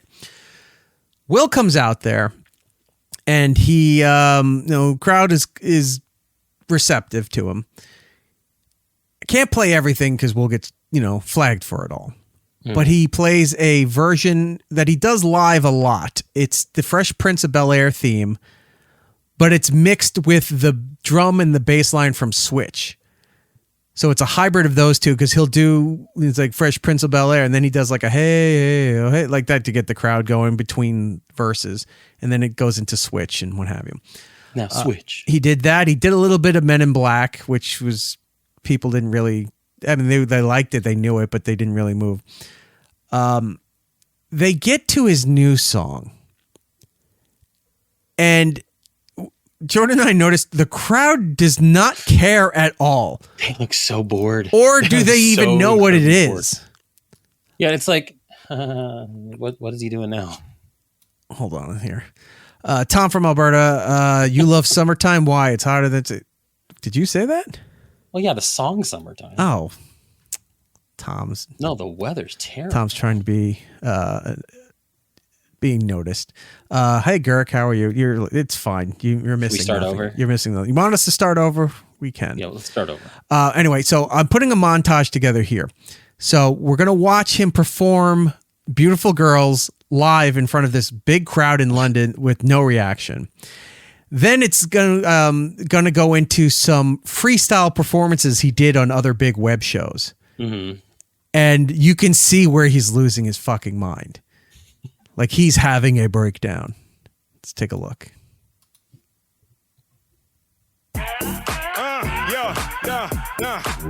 You don't gotta wait in line tonight. Look at the crowd. They're so like they're statues. It's a full house, better play your cards right. I'm a post show big if you pose. Those kids look bored. Yeah, nobody cares. Head, shoulders, knees, toes. Hold up, wait, pose. I'm about to do some investing. Spend it on you and your bestie. You and your twin on your jet ski. I'll change your life if you let me. Girls. I like pretty girl. I like pretty girl. It's a cheap, repetitive pop song. Okay. The crowd did not care. No response. And he kept going. He did another verse and stuff. But I'm giving you that first verse and everything. Nobody cared. They were dead-eyed. Like, he had the crowd. No energy. Yeah. And they weren't like, there was that one clip where you could see the one woman, like, she's like, can I dance to this? And then everybody else is just like, okay. Yeah. Yeah, it was the energy level was embarrassing. He had I've the seen crowd. the longer clips, and it's just like He had the crowd. He had getting a little bit of getting jiggy with it. He had some Men in Black, with I think was what was starting to tone it down. No. He didn't do Wild Wild West, but he did Fresh Prince Switch hybrid thing. The crowd was going along because he kept doing the thing where they drop the music and he puts the mic out. The crowd was singing the verses and everything. Like they were all into it. Yeah. Men in Black hit, and the crowd, the energy starting to temper. And then he goes into some other song and then this, and you just saw everyone just standing around like, I don't know what this is. Now, do you happen to have any in this montage footage of his guest that showed up in that crowd? Oh, Rita? Yeah. Yeah, well, she wasn't his guest. She was the next I know, artist. She just kind of showed up. Oh, she was the next. I thought she was just. There were kind of 4 playing. artists in this stream. So Gotcha. Will was the Because first crowd one. Got lively when she showed, and he announced her. He's like, "Oh, Well, she's and then- from England. She's from that area. Rita Ora, if you don't know who she is. Pop singer, had some modest hits. She's been on the Jingle Ball tour here in the United married States. to Taika Waititi. Yeah. Is she? Yeah, they got married. Oh, wow. Good for her.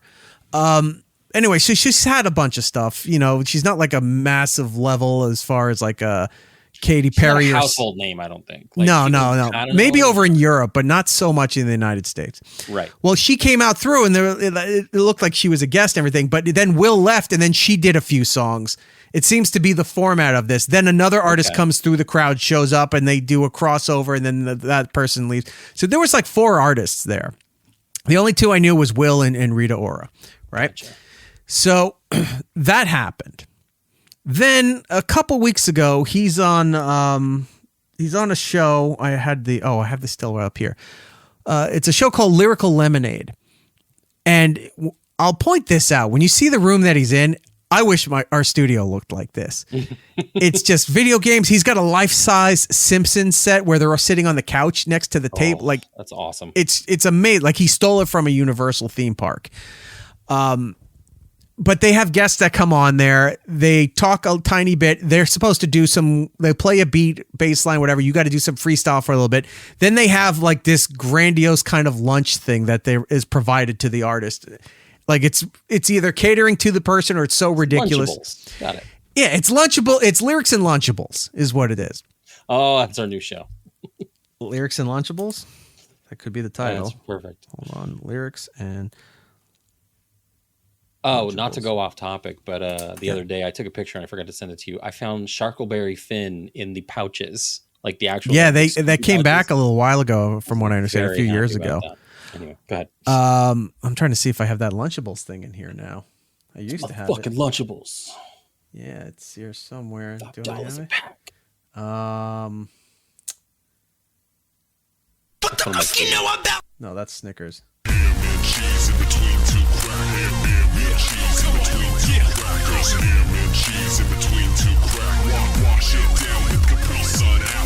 Words to live by, Lloyd. Words to live by. My favorite videos. Anyway, so Will's there. He's going to do some freestyle, and then they're going to have some kind of grandiose lunch. Mm-hmm. Let's watch him lose his mind. Writing songs, writing checks, writing history, righting wrongs, but I'm still right mentally. I go to sleep and my ancestors visit me. They surrounded me, gave me the vision vividly, gave me a lion to protect me in this industry. Now I just walk and he chew through my enemies. All right, first of all, look at the Simpsons video game stuff in the every back. bit of this. I'm watching The Room more than I am like paying attention to him. I'm Right. like, what other cool stuff do I want? Wait till they show the couch. Feel like I'm just getting started. Look, giant Spider-Man, giant life-size Iron Man. They tried to finish me. I'm like the universe. Look, there it is. I'm so it's like you're right. It's like a photo op at Universal or something. If I win the lotto again and we build our own network, that's going to be in the lobby. Oh, so good. Verse infinite, there's no end in me. Here. This is the bounce back. Watch Will, y'all. This is the bounce back. Here come the bounce back. Keep your eyes on him. This is the bounce back. He's losing his mind. Yeah, That's not good. weird. Oh, well, I mean, look here, Casey in the chat saying the part where he has to tell us I'm right mentally. Right. No, he's like, no, I'm good. Yeah. I'm not having issues. No. I'm clearly devolving here. Bulbasaur in the chat. Will Smith, more like Won't Smith. So dumb. Won't Smith is also pretty good. All right, that's going to be a contender as well. A good show. A lot of names this time. I'll have to do some AI art for Will on that thing here. Okay, so you hear the chorus, right? This is it's just repeating one little thing that you thought of over and over for the 4 bars for the chorus thing, and you're like, "Wow, that is terrible." Like really terrible. Intersect saying, "This is the most embarrassing posturing I've ever seen. Imagine trying to seem tough from the McDonald's play place." That is pretty good. I was like, why is he sitting next to Mayor McCheese? Spot on. Hello.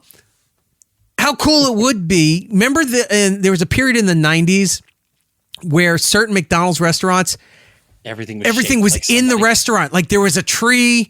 There was like burgers that were essentially like the chairs. Seats. Yeah, that. But you also had like hamburgers that you would sit on for the chairs for the table. Like everything was built into the restaurant. Now it just looks all sterile like an Apple store. Oh, I hate it.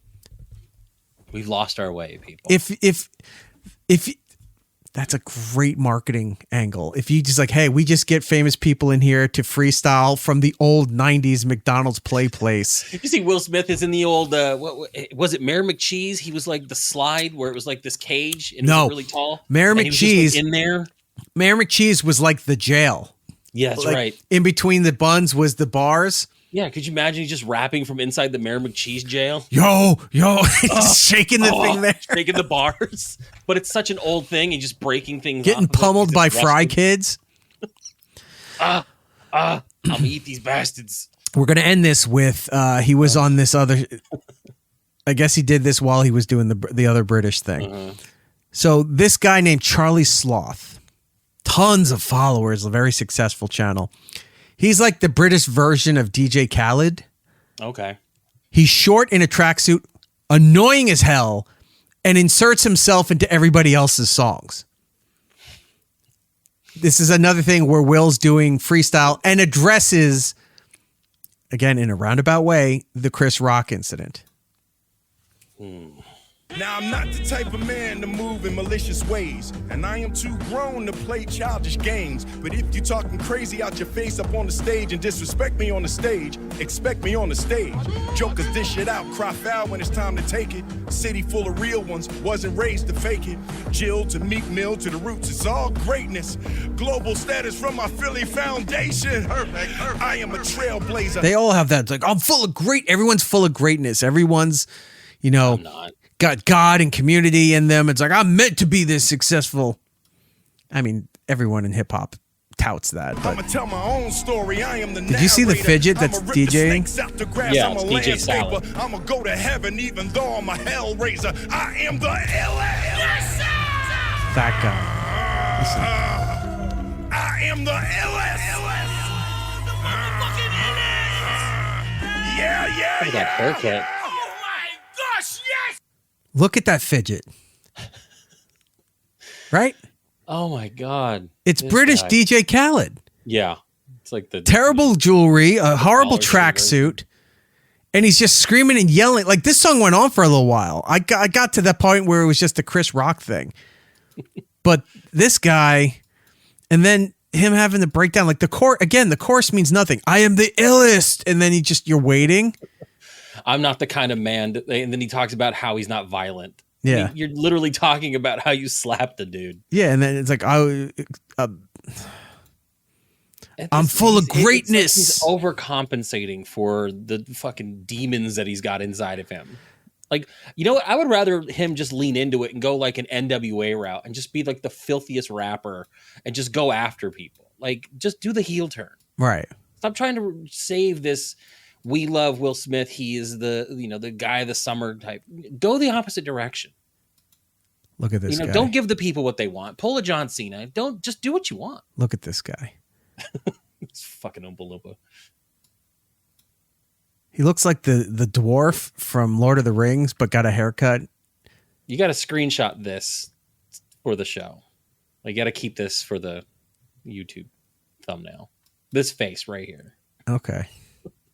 His Just fucking terrible. bowl cut and bad beard. Casey in the chat saying, is this supposed to make me uncomfortable? Is it not making you uncomfortable?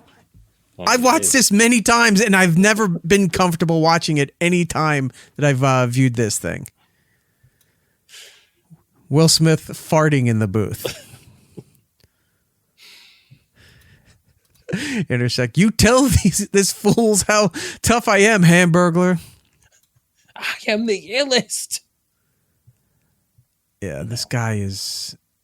Let's hear it again. Just yeah. Hold on, here we go. Oh, I'm a hellraiser. I am the illest. Yes, sir! I am the illest. The motherfucking illest. Yeah. Oh my god. Yes. You know who this guy reminds me of? As if that little fat kid that was with one of those guys that were doing the Costco guys. So the little fat kid grew up and became the Rizzler. This is the Rizzler. No, it's not. With a couple more Wait, are you years. talking about his son or the Rizzler? I'm talking about the Rizzler. Okay. This is the Rizzler in a couple years doing a podcast or something. Oh, it's just the worst. Writing this down here because I saw this pop up in the chat. Intersect the mentally illest. I could use that as the thumbnail. Mentally illest. I could use that. Very good. How do you say this? I'll just call you Bubs. Bubs in the chat. I live close to Philly. To bash the man, they would deport me. I know he's a Philly legend. I grew up loving the guy. His album, he's the DJ, I'm the rapper, with him and DJ Jazzy Jeff, was the first album I ever bought. That was it. The second is hanging on my wall here, signed by Weird Al, his Even Worse album. So good. I've never had a chance to run into Will Smith. I ran into Jazzy Jeff a couple times at Sirius, but never got to meet Will. I mean, they had hits like Boom Shake the Room was one of my favorites. Girls Ain't Nothing But Trouble, Shake the Room. Summertime. I mean, I think I could beat Mike Tyson was something I would play while playing Mike Tyson's Punch Out. I'm rough like a freight train, smooth like ice, and yo, Jeff, man, I think I can beat Mike Tyson. Fucking nailed it. I'm better. I'm the illest, Will. I'm the Willist. What you talking about, Willist? I'm retarded is what it is. That might be a clip for next week for the show. I am the Willis. I am Willis. We just do like a different strokes. It's kind of what I said. Yeah, helps to listen to the show. It's so good. Yeah, Jared, Nightmare on My Street. That's also a classic. Oh, it's one of my favorites. I'm trying to remember. Their first album was Rock the House. Mm-hmm. And that had, I think that was the one that, is that the one that had Parents Just Don't Understand? I remember I had Round the Corner. That was like 1989. Like that was that old. Let me look it up real album quick. Titles. No, that was, he did that rap version of I Dream of Jeannie. Girls Ain't Nothing But Trouble. I love that song. So Parents Just Don't Understand was, he's the DJ, I'm the rapper. And then in this corner was the Mike Tyson song, was Nightmare on My Street. There was something else on that album too. And then Home Base was after that, which had Summertime and his version of Ring My Bell. Mm-hmm. Yeah, I was a big Will Smith fan. I still am. I like his catalog. I like a lot of his movies, but I'll watch the movies. I'll still listen to them. But there's just this line now where it's like, I don't want to watch him be, Serena's dad and win. Like there's no fun Will Smith. Yeah. I'll still watch Hitch. I'll watch stupid movies. I mean, I watched Hancock like a couple months back. It's terrible. He could have just rebranded Switch for Hitch. Right. If he used that as the promotion, that probably people would have watched that movie. No, wait, that's not the movie I'm thinking of. Hancock. That's the movie I'm thinking of. The superhero one. Yeah. That one's not bad. It's not great, but it's not bad. No, it's formulaic. I don't think I watched Hitch. It's that dating, the one where he's like the love coach. Yeah, I don't think I watched that one. Anyway, all the best to Will Smith. I'll keep tabs if he's... Good luck on your mental illness. Yeah. But I did find somebody did a remix to help improve Pretty Girls. Ooh. And I think they nailed it. This could be... If that song's going to be the song of the summer, this is the version that needs to be played to make it truly the song of the summer. I like pretty girls. I love pretty girls. You don't gotta wait in line tonight. You're too fine for the line tonight. 5 + 5, you a dime tonight. It's a full house, better play your cards right. I'ma pose your pick if you pose. Make one phone call, you in vogue. Head, shoulders, knees, toes. Hold up. Back in the all the pretty girls with your drink up. I'll get you anything you think of. I like BBL, that's stand for bad, bad, blink up. I've been in the club all night in the section. Picture perfect, I swear you perfection. I like you, and you. It don't matter about your complexion. There's not a lot of women not pretty to me. I mean, she pretty to me. And I ain't talking about just the pretty you see. I like pretty girls. This is from the forthcoming album, License to Will.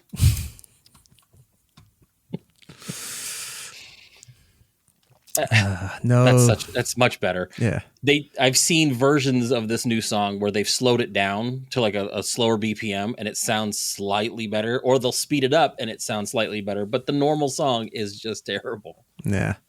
Don't watch. Well, this is a better version, so much better, much better. Okay, we are moving on to, let's see what we got. The horror games. We promised the horror games. Now, I am going to give you the option of where you want to start with this. Okay. Because we can either do the games, or do you want to do the jobs first? I've been liking the jobs that we've been watching, like the McDonald's out in the middle of nowhere, right? And the what was it? It was like a Burger King or Wendy's. something like that. There was a Wendy's. And there was the McDonald's. Now, I've had people write to me since I put that video up. Everyone saying, do not touch the fries, or your favorite, don't look into the nozzle. Never look into the nozzle. Right. Like, now I kind of want to look in the nozzle. It's like what does that even mean? Yeah. So like, don't turn off the light. You're definitely not alone. Like, or don't like do the fry. Yeah, they were so weird. There was one video game one that I sent you. That's an actual game. It was a guy reacting to the morgue, where he's like the corners, like it's. Like what's the guy with the beard? I watch his clips all the time. I was laughing so hard when he was reacting because there's this weird creature that just kind of shows up and he's like, this motherfucker's like not doing anything. Like he just keeps trolling me, and then all of a sudden at the end of the video he's just right there. That guy makes me laugh so hard. I would give him credit if I could remember his handle. Find his videos. But he is more known for the way he edits his reels and shorts than it is the gameplay. Because he'll look through the window and there'll be some eyes there, and he'll go like this. He'll just sit there and go. And then he looks back and does something and it's there. And then whenever the jump scare happens, it cuts to him going, like being a blubbering mess, going like that. And to see a grown, overweight man with a beard fall out of his chair screaming, hilarious. The guy's great at what he does. Yeah, all right. He's really fun. So, horror survival trailers for potential games. Last week we did McDonald's and Wendy's.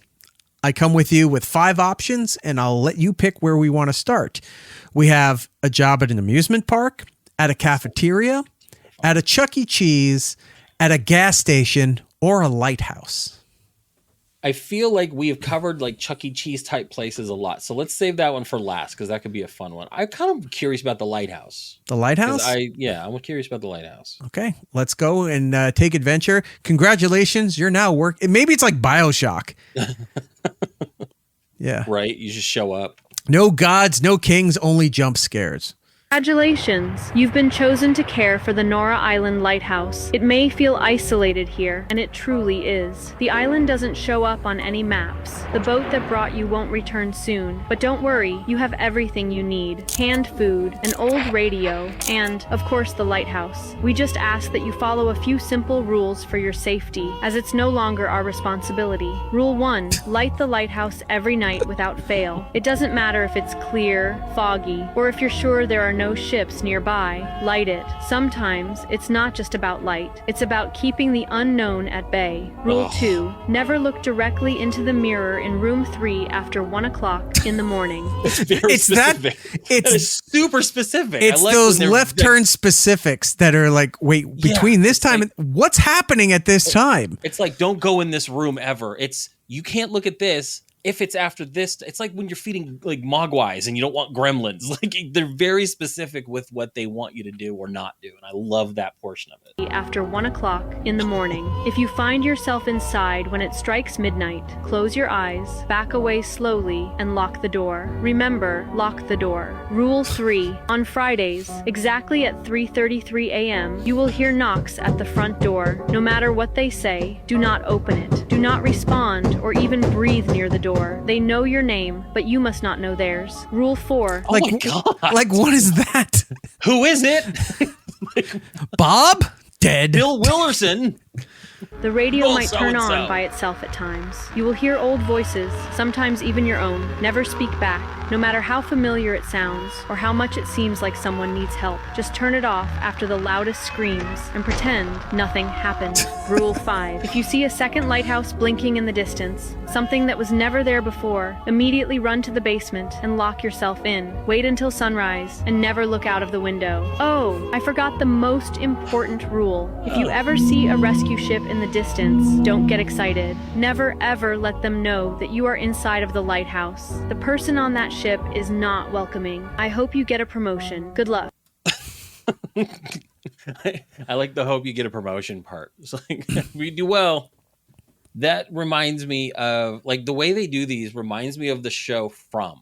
Right. You haven't watched that yet, have you? Not yet, no. I think they're starting production on season 3 or 4. It's kind of like that, where like it's dead time. It's nighttime. Don't let people in. Like, stay inside, even if it's like a little grandma at the window. Don't let her in. They're not. No, don't do it. And that's the feel I get from these kinds of things, and that's why I think I'm digging every one of these that you do. Tom from Alberta saying, if It's Eric Nagel starts at 8 p.m. Eastern, switch off the stream, start playing Wild Wild West, and reset all of your passwords. It's the specificity of the resetting of passwords. Do not go into room 3 after 1 p.m. and look in the mirror. I repeat, do not go into room 3. It's like, what is happening? In the room after midnight, close your eyes, back away, and then lock the door. Intersect Don't saying, forget to lock the door. There's a game coming out that's sort of like this. It's called Static Dread. I will have to I'm writing it down. write that down so that I have it. But yeah, this is kind of like games like Backrooms. They all feel like the Backrooms.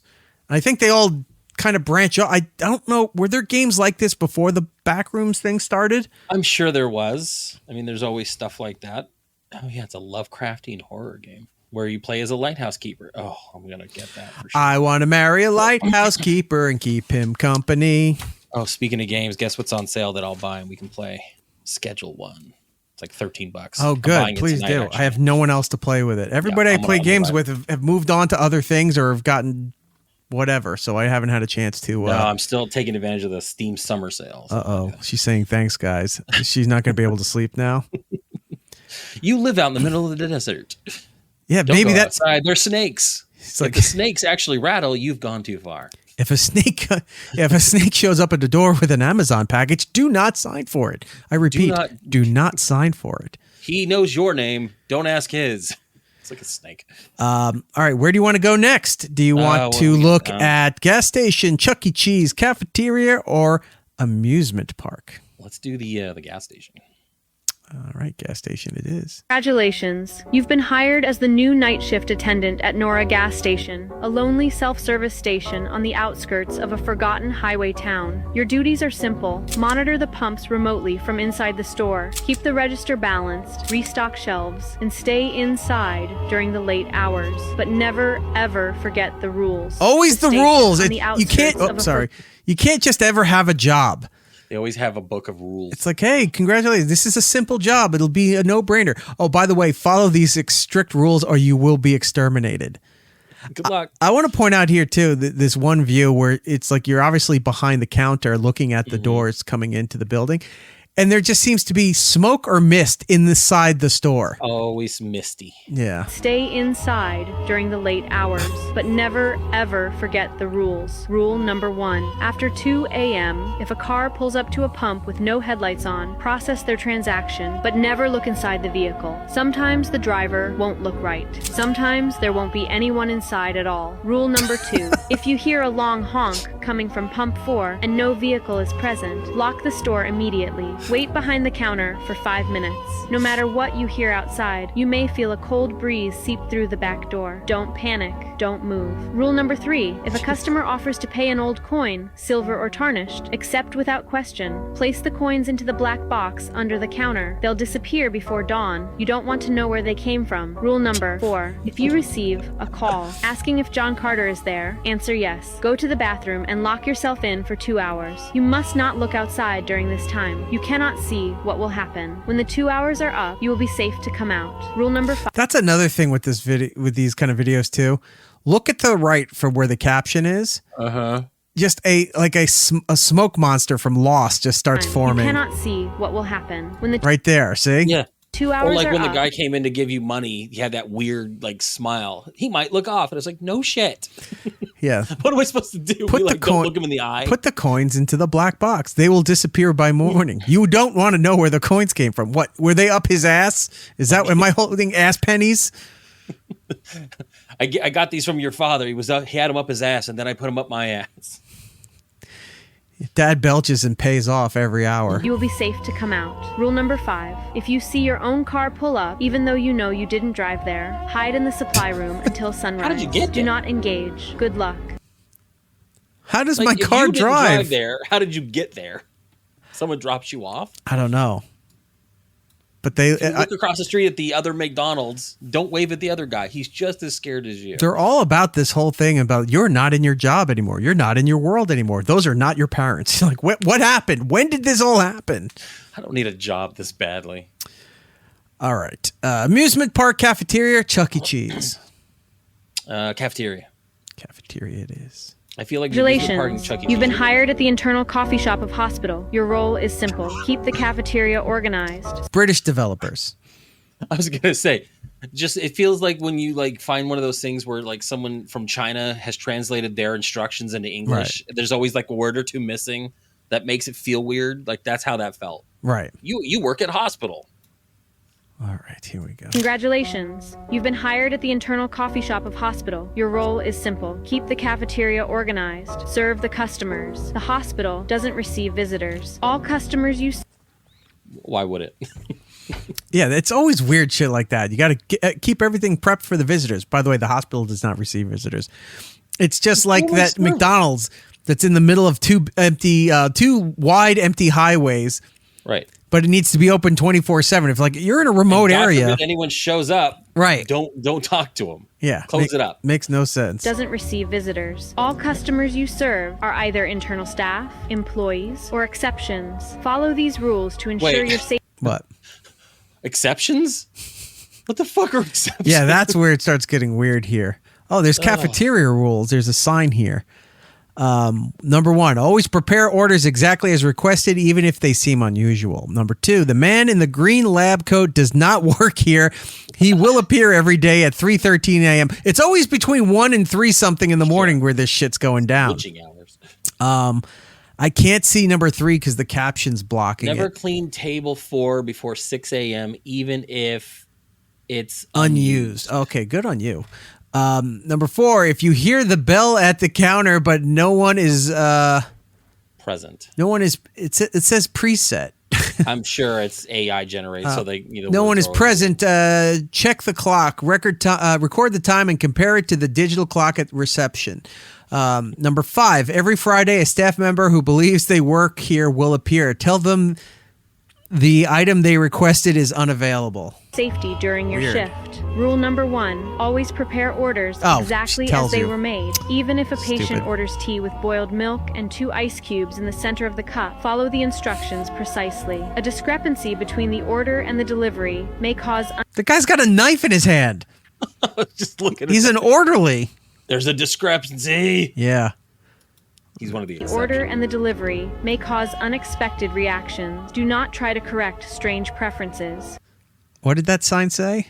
Wait, let's see. Correct strategy preferences. The medical department is not responsible for service errors. Strange preferences. Rule number 2. The man in the green lab coat does not work at the hospital. He will come every day at 3:13 a.m., sit in the farthest corner, and ask for a black coffee with no sugar. Serve it with the handle of the cup facing left. Never try to start a conversation with him. Never look at the pockets of his lab coat. If he forgets the cup, dispose of immediately, and do not register the sale. Rule number 3. Never clean table 4 before 6 a.m. Even if no one has sat there will be crumbs, liquid stains, and sometimes half-smoked cigarettes. Rule number 4. Every Friday, an employee who believes they work here will show up. They will wear the uniform, badge, and know your name. If they ask about something that isn't on the menu, say that it's out of stock. If they insist, tell them that we don't work with that type of memory here. They will smile. Keep smiling back until they leave.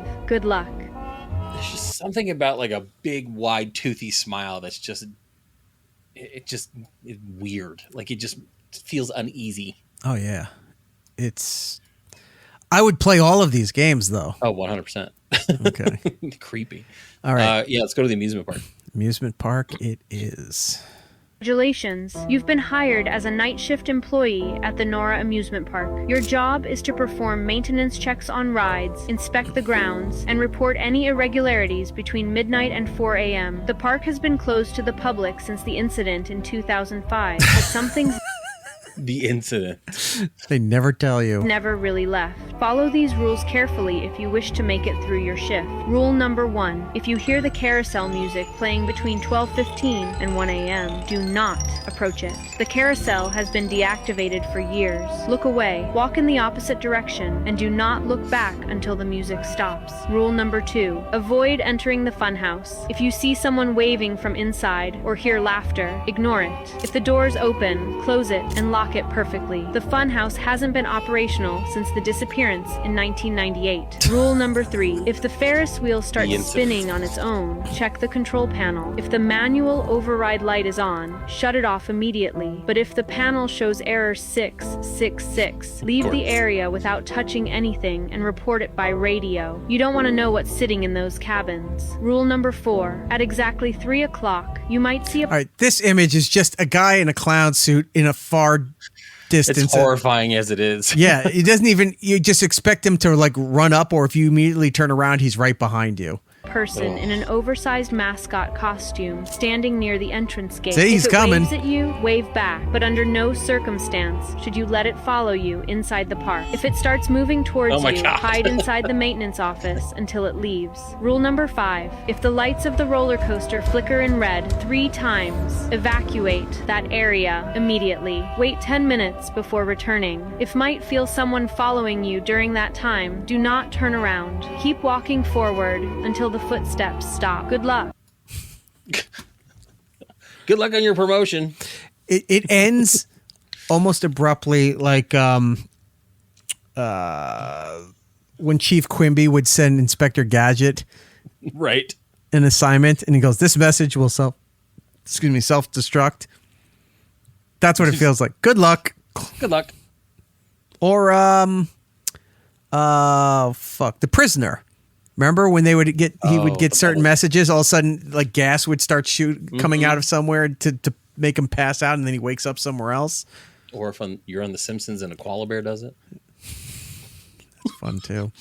Big Red Tower. Amusement park night shift would be a scary job. They'd find me hiding in a dumpster clutching a gun until the next morning. Bartholomew. That's one of the rules. Oh wait, it just moved on me. Bartholomew. The incident. Those were the days. Let's see right here. Fantastic. Bulbasaur. Shift at midnight on Steam is much like these. So that's probably a game. Is that the Japanese coffee one? There's one of these games that it's like they work at a Starbucks. It's all in Japanese too, and weird shit happens. Like sometimes people just start running in with a knife to try to kill you behind the counter. You're like, what the hell's going on in this game? Oh, it's like being at a Starbucks. God. Yes. All right. All right. We'll end the job segment. I guess we'll do the final one here is working at Chuck E. Cheese. Here we go. Attention, you've been randomly selected for overnight maintenance duty at your nearest Chuck E. Cheese Is that the location. Lorax? It's the Lorax holding Chick-fil-A Out of Chuck E. Walking Cheese. out of Chuck E. Cheese. I mean, it's got everything I need. Don't worry, some of the machines are currently being repaired, so the location... I love this, when they just show you things without any light, like you're looking into a room with a flashlight. It's like you being at that mall where you just went into those abandoned areas and it's just dimly lit. You're only getting some of the ambient lighting from like the windows from a distance. And it's just, you're right. It's all very focused lighting and just old. Yeah.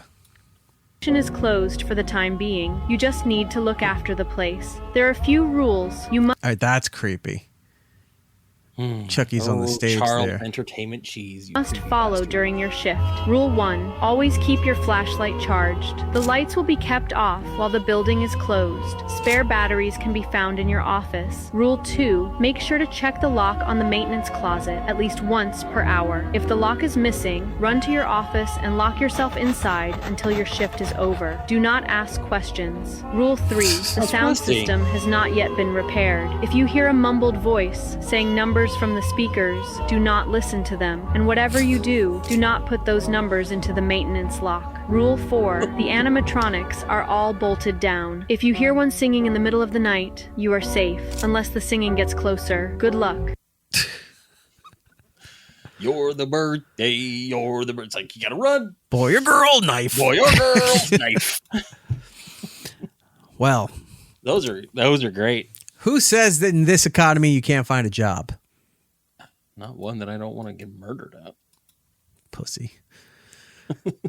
Now, I have so many of the other category, but I'll let you pick. We'll do one or two from the games. Okay. The horror survival games. I'll give you the topics that we have for this. We have the cartoon. We have the circus. We have a cruise ship. We have a haunted game console. We have a clown. We have your dog. We have an email. My dog specifically. It's like, oh shit. We have the email. God, I feel like I want to do the cruise ship one. Cruise ship one? Yeah, you like cruises. I kind of want to see what this one is. Okay. We'll do a couple of these, and then to end out segment one, I need to introduce you to the fat fellas. We've talked about it for a while. We're going to make it happen here. Okay. For horror survival games, brand new trailers. We've been talking about these things here. We played a few last time. We got some more. These are different kinds of games that might be available at some point, depending if you follow the rules, or this might not be the reality that these games exist. Who knows? Let's take a look. You wake up on your cruise ship and everyone is gone. You are not on the cruise ship you thought you were on. Here are the rules. Rule 1. You are completely alone here, but someone would still be there in the pilot's chamber. Never, ever try to look out for who is inside. It would wrap you inside the chamber, which has no exits. Rule 2. Every night, lock your door, the bathroom door, and the window. If someone knocks on your door at 3:33 a.m., don't answer it, no matter how curious you are. They will try to open the door every night.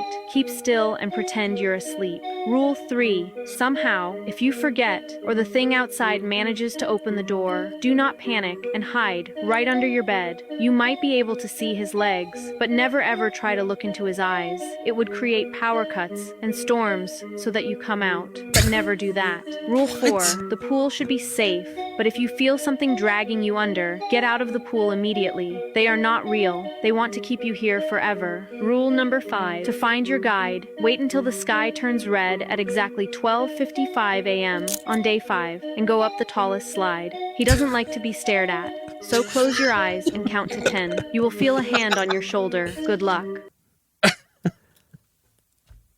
He doesn't like to be stared at. Oh, that's so stupid. Like the rules are so ridiculously like random that like that's what makes them perfect. Right. Oh my God.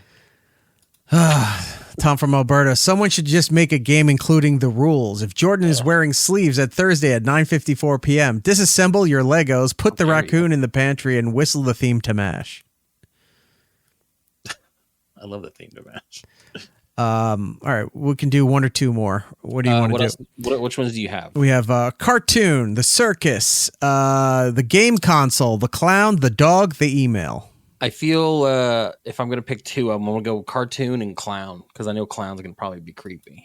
Okay. Cartoon sounds weird. All right, let's do the cartoon. And here we go. If you wake up on your cruise ship and everyone is gone, that is you are the not cruise ship. Hold on. Apologies. Why did that load again? Okay, here we go. If you ever wake up to your favorite cartoon character staring at you without moving, leave the room immediately. The video isn't paused, and you're not safe.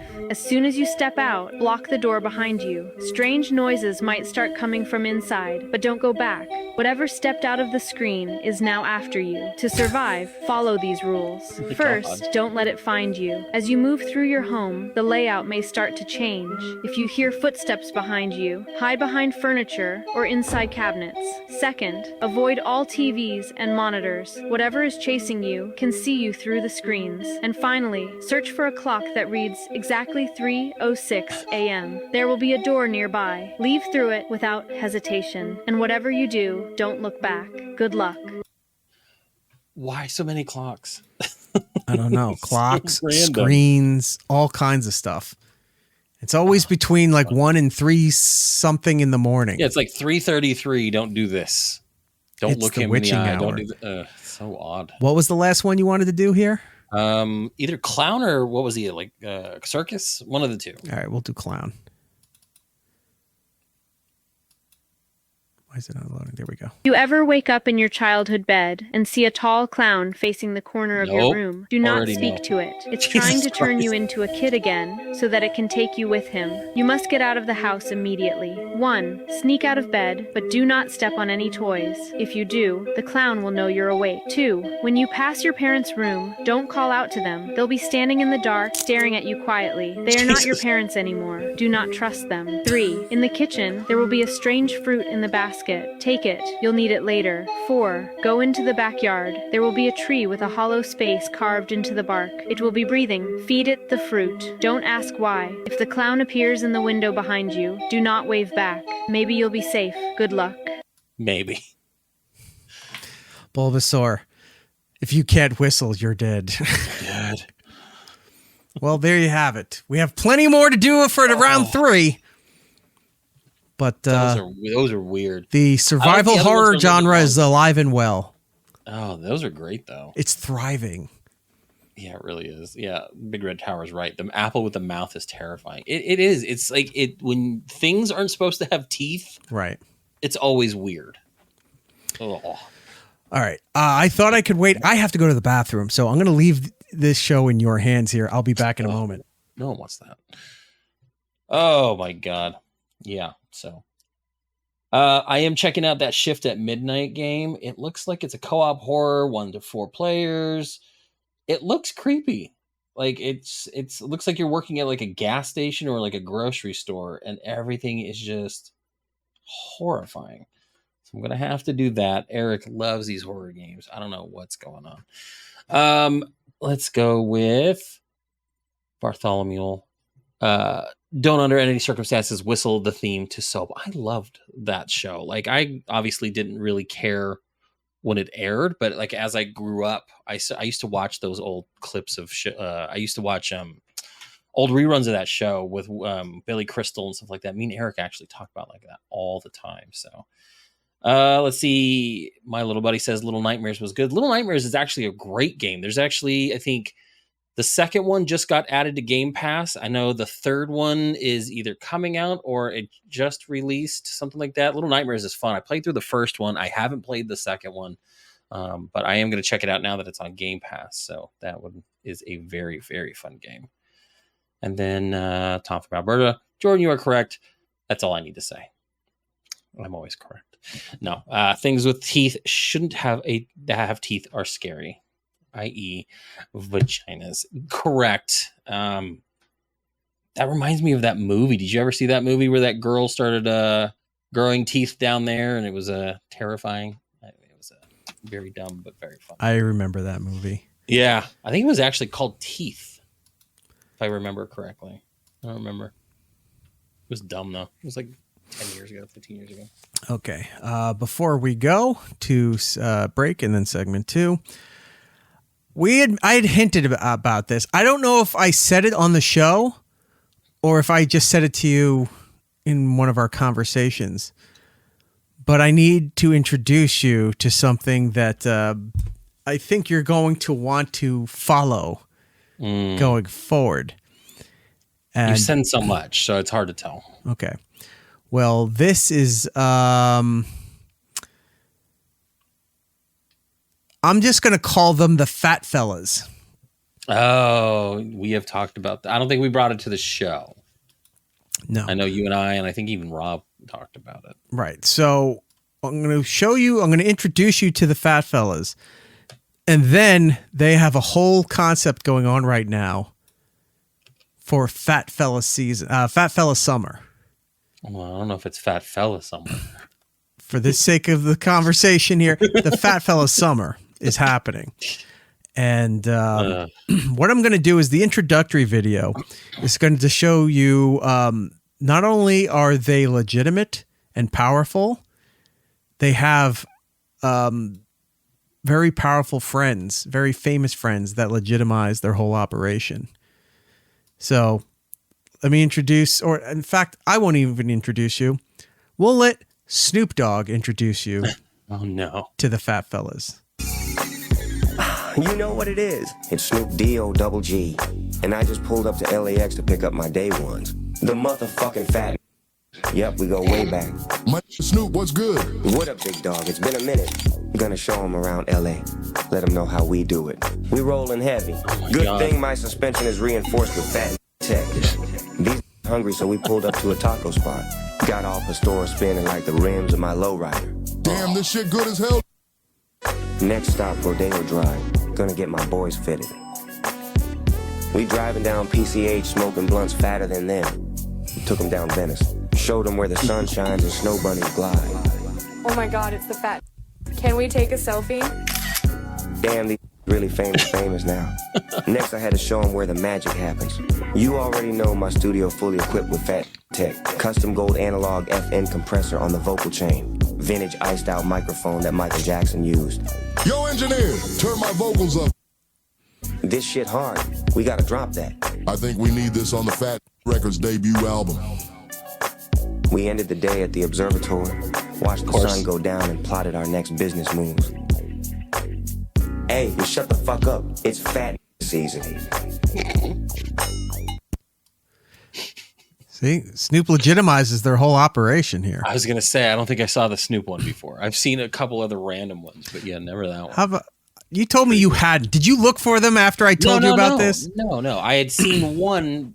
Like it's one of those things where, like the other day when I took a screenshot of something and sent it to you, and you're like, I was actually just looking at the same thing. Sometimes we just kind of sync up, and I had seen one, and you had mentioned it, and I immediately stopped looking because I know you want to bring things to the show, and I try my best not to be around and like look at certain things. So. Well, it is the Fat Fella Summer, and they've got a bunch of their hands in all kinds of different businesses here.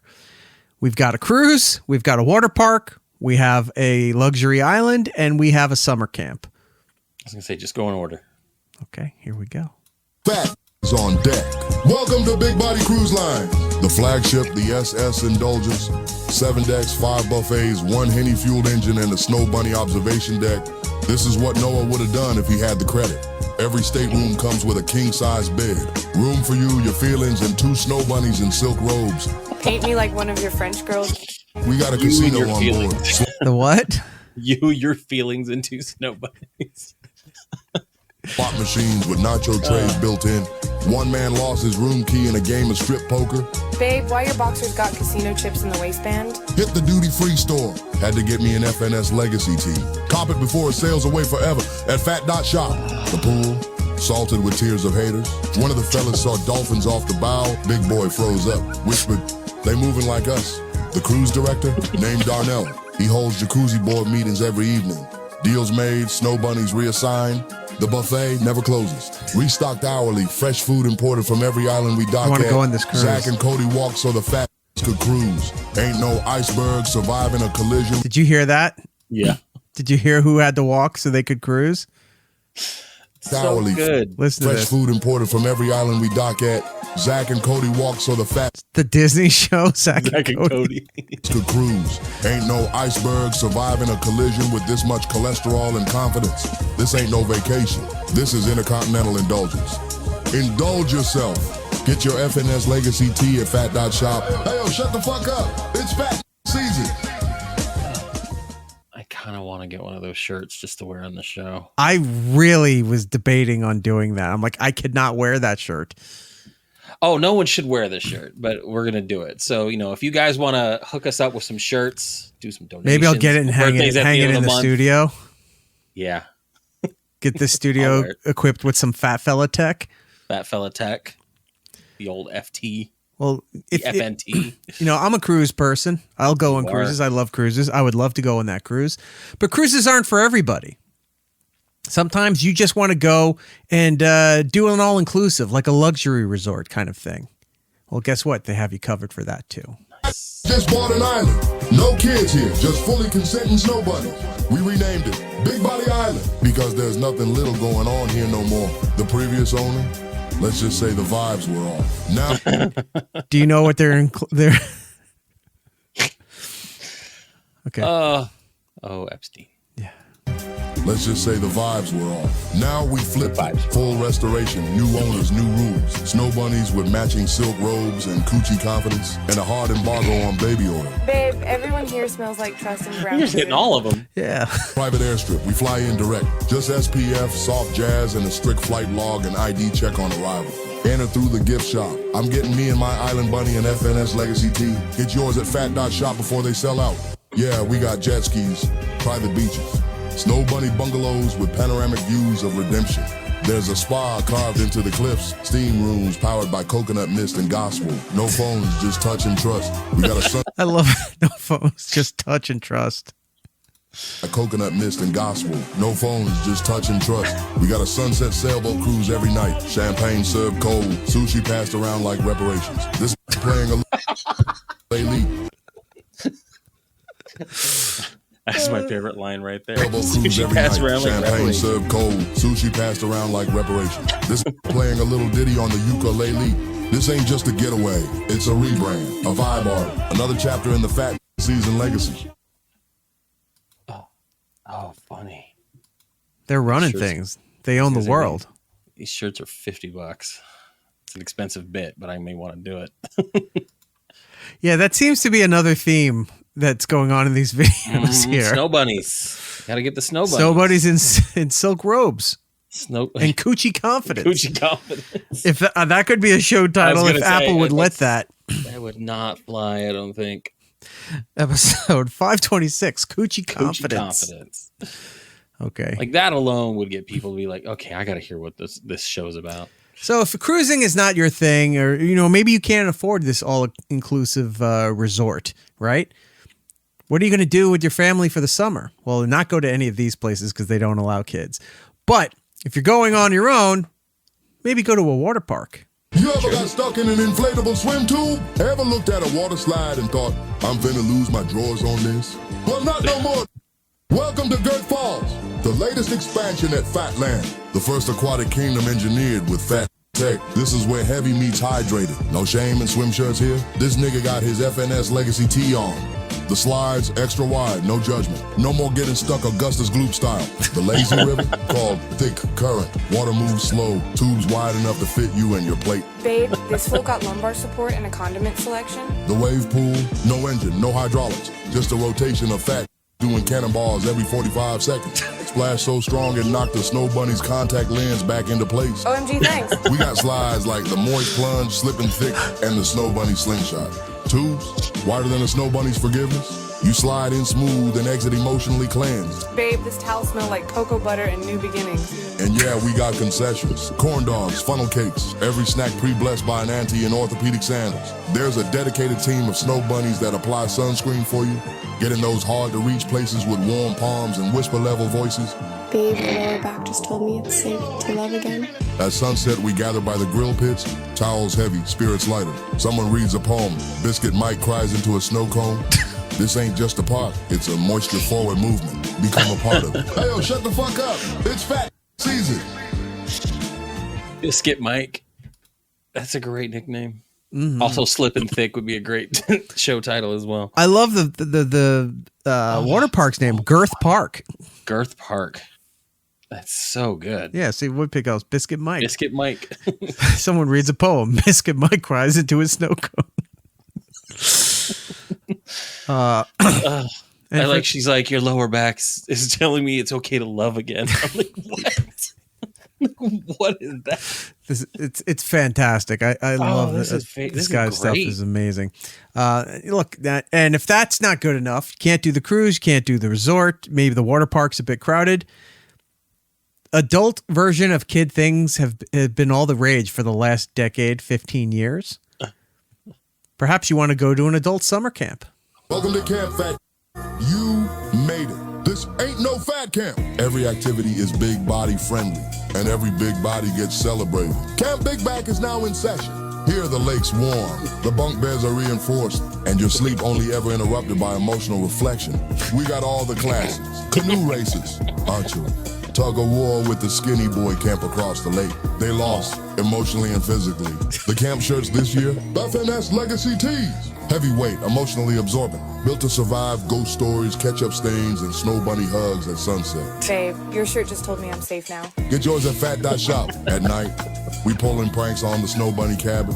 By their window, one of us made a noise like a harmonica drowning in lotion. They screamed. Daryl passed out holding in a laugh. We had to drag him back to camp by the ankles. We can hear you all giggling. And the talent show, one man did a full yo-yo routine to back that ass up. Another performed a slam poem titled... Hold on. You're a real fine woman. Once you back that ass up, he's like, fucking around yo-yos. What if it says it's black heavyweights? Yeah, it is. It's exactly that. He passed out holding in a laugh. We had to drag him back to camp. All right, do the talent show. And the talent show, one man did a full yo-yo routine to back that ass up. Another performed a slam poem titled Ode to a Totino's Pizza Roll I Bit Too Soon. Standing ovation. This ain't no boot camp. This is a fat refuge in nature. A place to be held, to be fed, to be slathered in SPF by someone who genuinely likes you. Hey, yo, shut the fuck up. It's fat season. Okay, so I know we're having a good laugh at all this, but like the running theme that I'm seeing with this is that they're in tune with their emotions. It's okay to be emotional and sensitive. Yep. And it's actually very like body positive. It's like, oh, fucking cares. You're big. Yeah. Like it's hilarious, but there's actually a really kind of fun, good message in that. That's actually really funny. I would pay all kinds of amounts to see a yo-yo show to back that ass up. Right. Sponsored by Duncan. Yeah. The yo-yo, for those who don't know, there was a yo-yo company called Duncan. Yeah, it is. It's very mentally and body positive. It's all about coming together, celebrating, sharing. Yeah, not being letting your guard down. Exercise, enjoying life, built for you, just for you. Well, no, not just for you. For rather large African American gentlemen right. and skinny white girls. Those seem to be the only ones allowed to attend these events. But they're all healing. His slam poetry title, like when he said it, like biting into Tostino's pizza roll a little too soon, actually gave me some PTSD. When you bite into that and it's just like molten pizza lava in the inside, I'm like, you know what? I know exactly what he's talking about. We got to go back to that then. This is a fat refuge in nature, a place to be held, to be fed, to be slathered in SPF by someone who genuinely likes you. Oh, hold on. Talent show, one man did a full yo-yo routine to back that ass up. Another performed a slam poem titled Slam Poetry. Look at his face. He's crying like he's like so upset. But I love the immediate response to it. Ode to a Totino's Pizza Roll I Bit Too Soon. Standing ovation. This sounds like you're right. All of this sounds incredibly fun. Yeah. We're not welcome there, but I would love to. Maybe they put out a DVD. I would love to watch this. They have many adventures. I was just showing you Fat Fella's Summer, but I'll introduce you to other things as time goes on. I really have been enjoying the fine work that these guys are doing. So kudos to you. Go buy a t-shirt. All right. Let's take a break. When we come back, we'll go through segment 2. We've got television, movies, streaming updates, and we are finally done with the scourge known as Ironheart. We'll be right back. More, it's Eric Nagel. It's Eric Nagel. Next. It's Eric Nagel. Follow the show on all social medias at It's Eric Nagel for ways to watch or listen to the show, both live and on demand. Go to itsericnagel.com.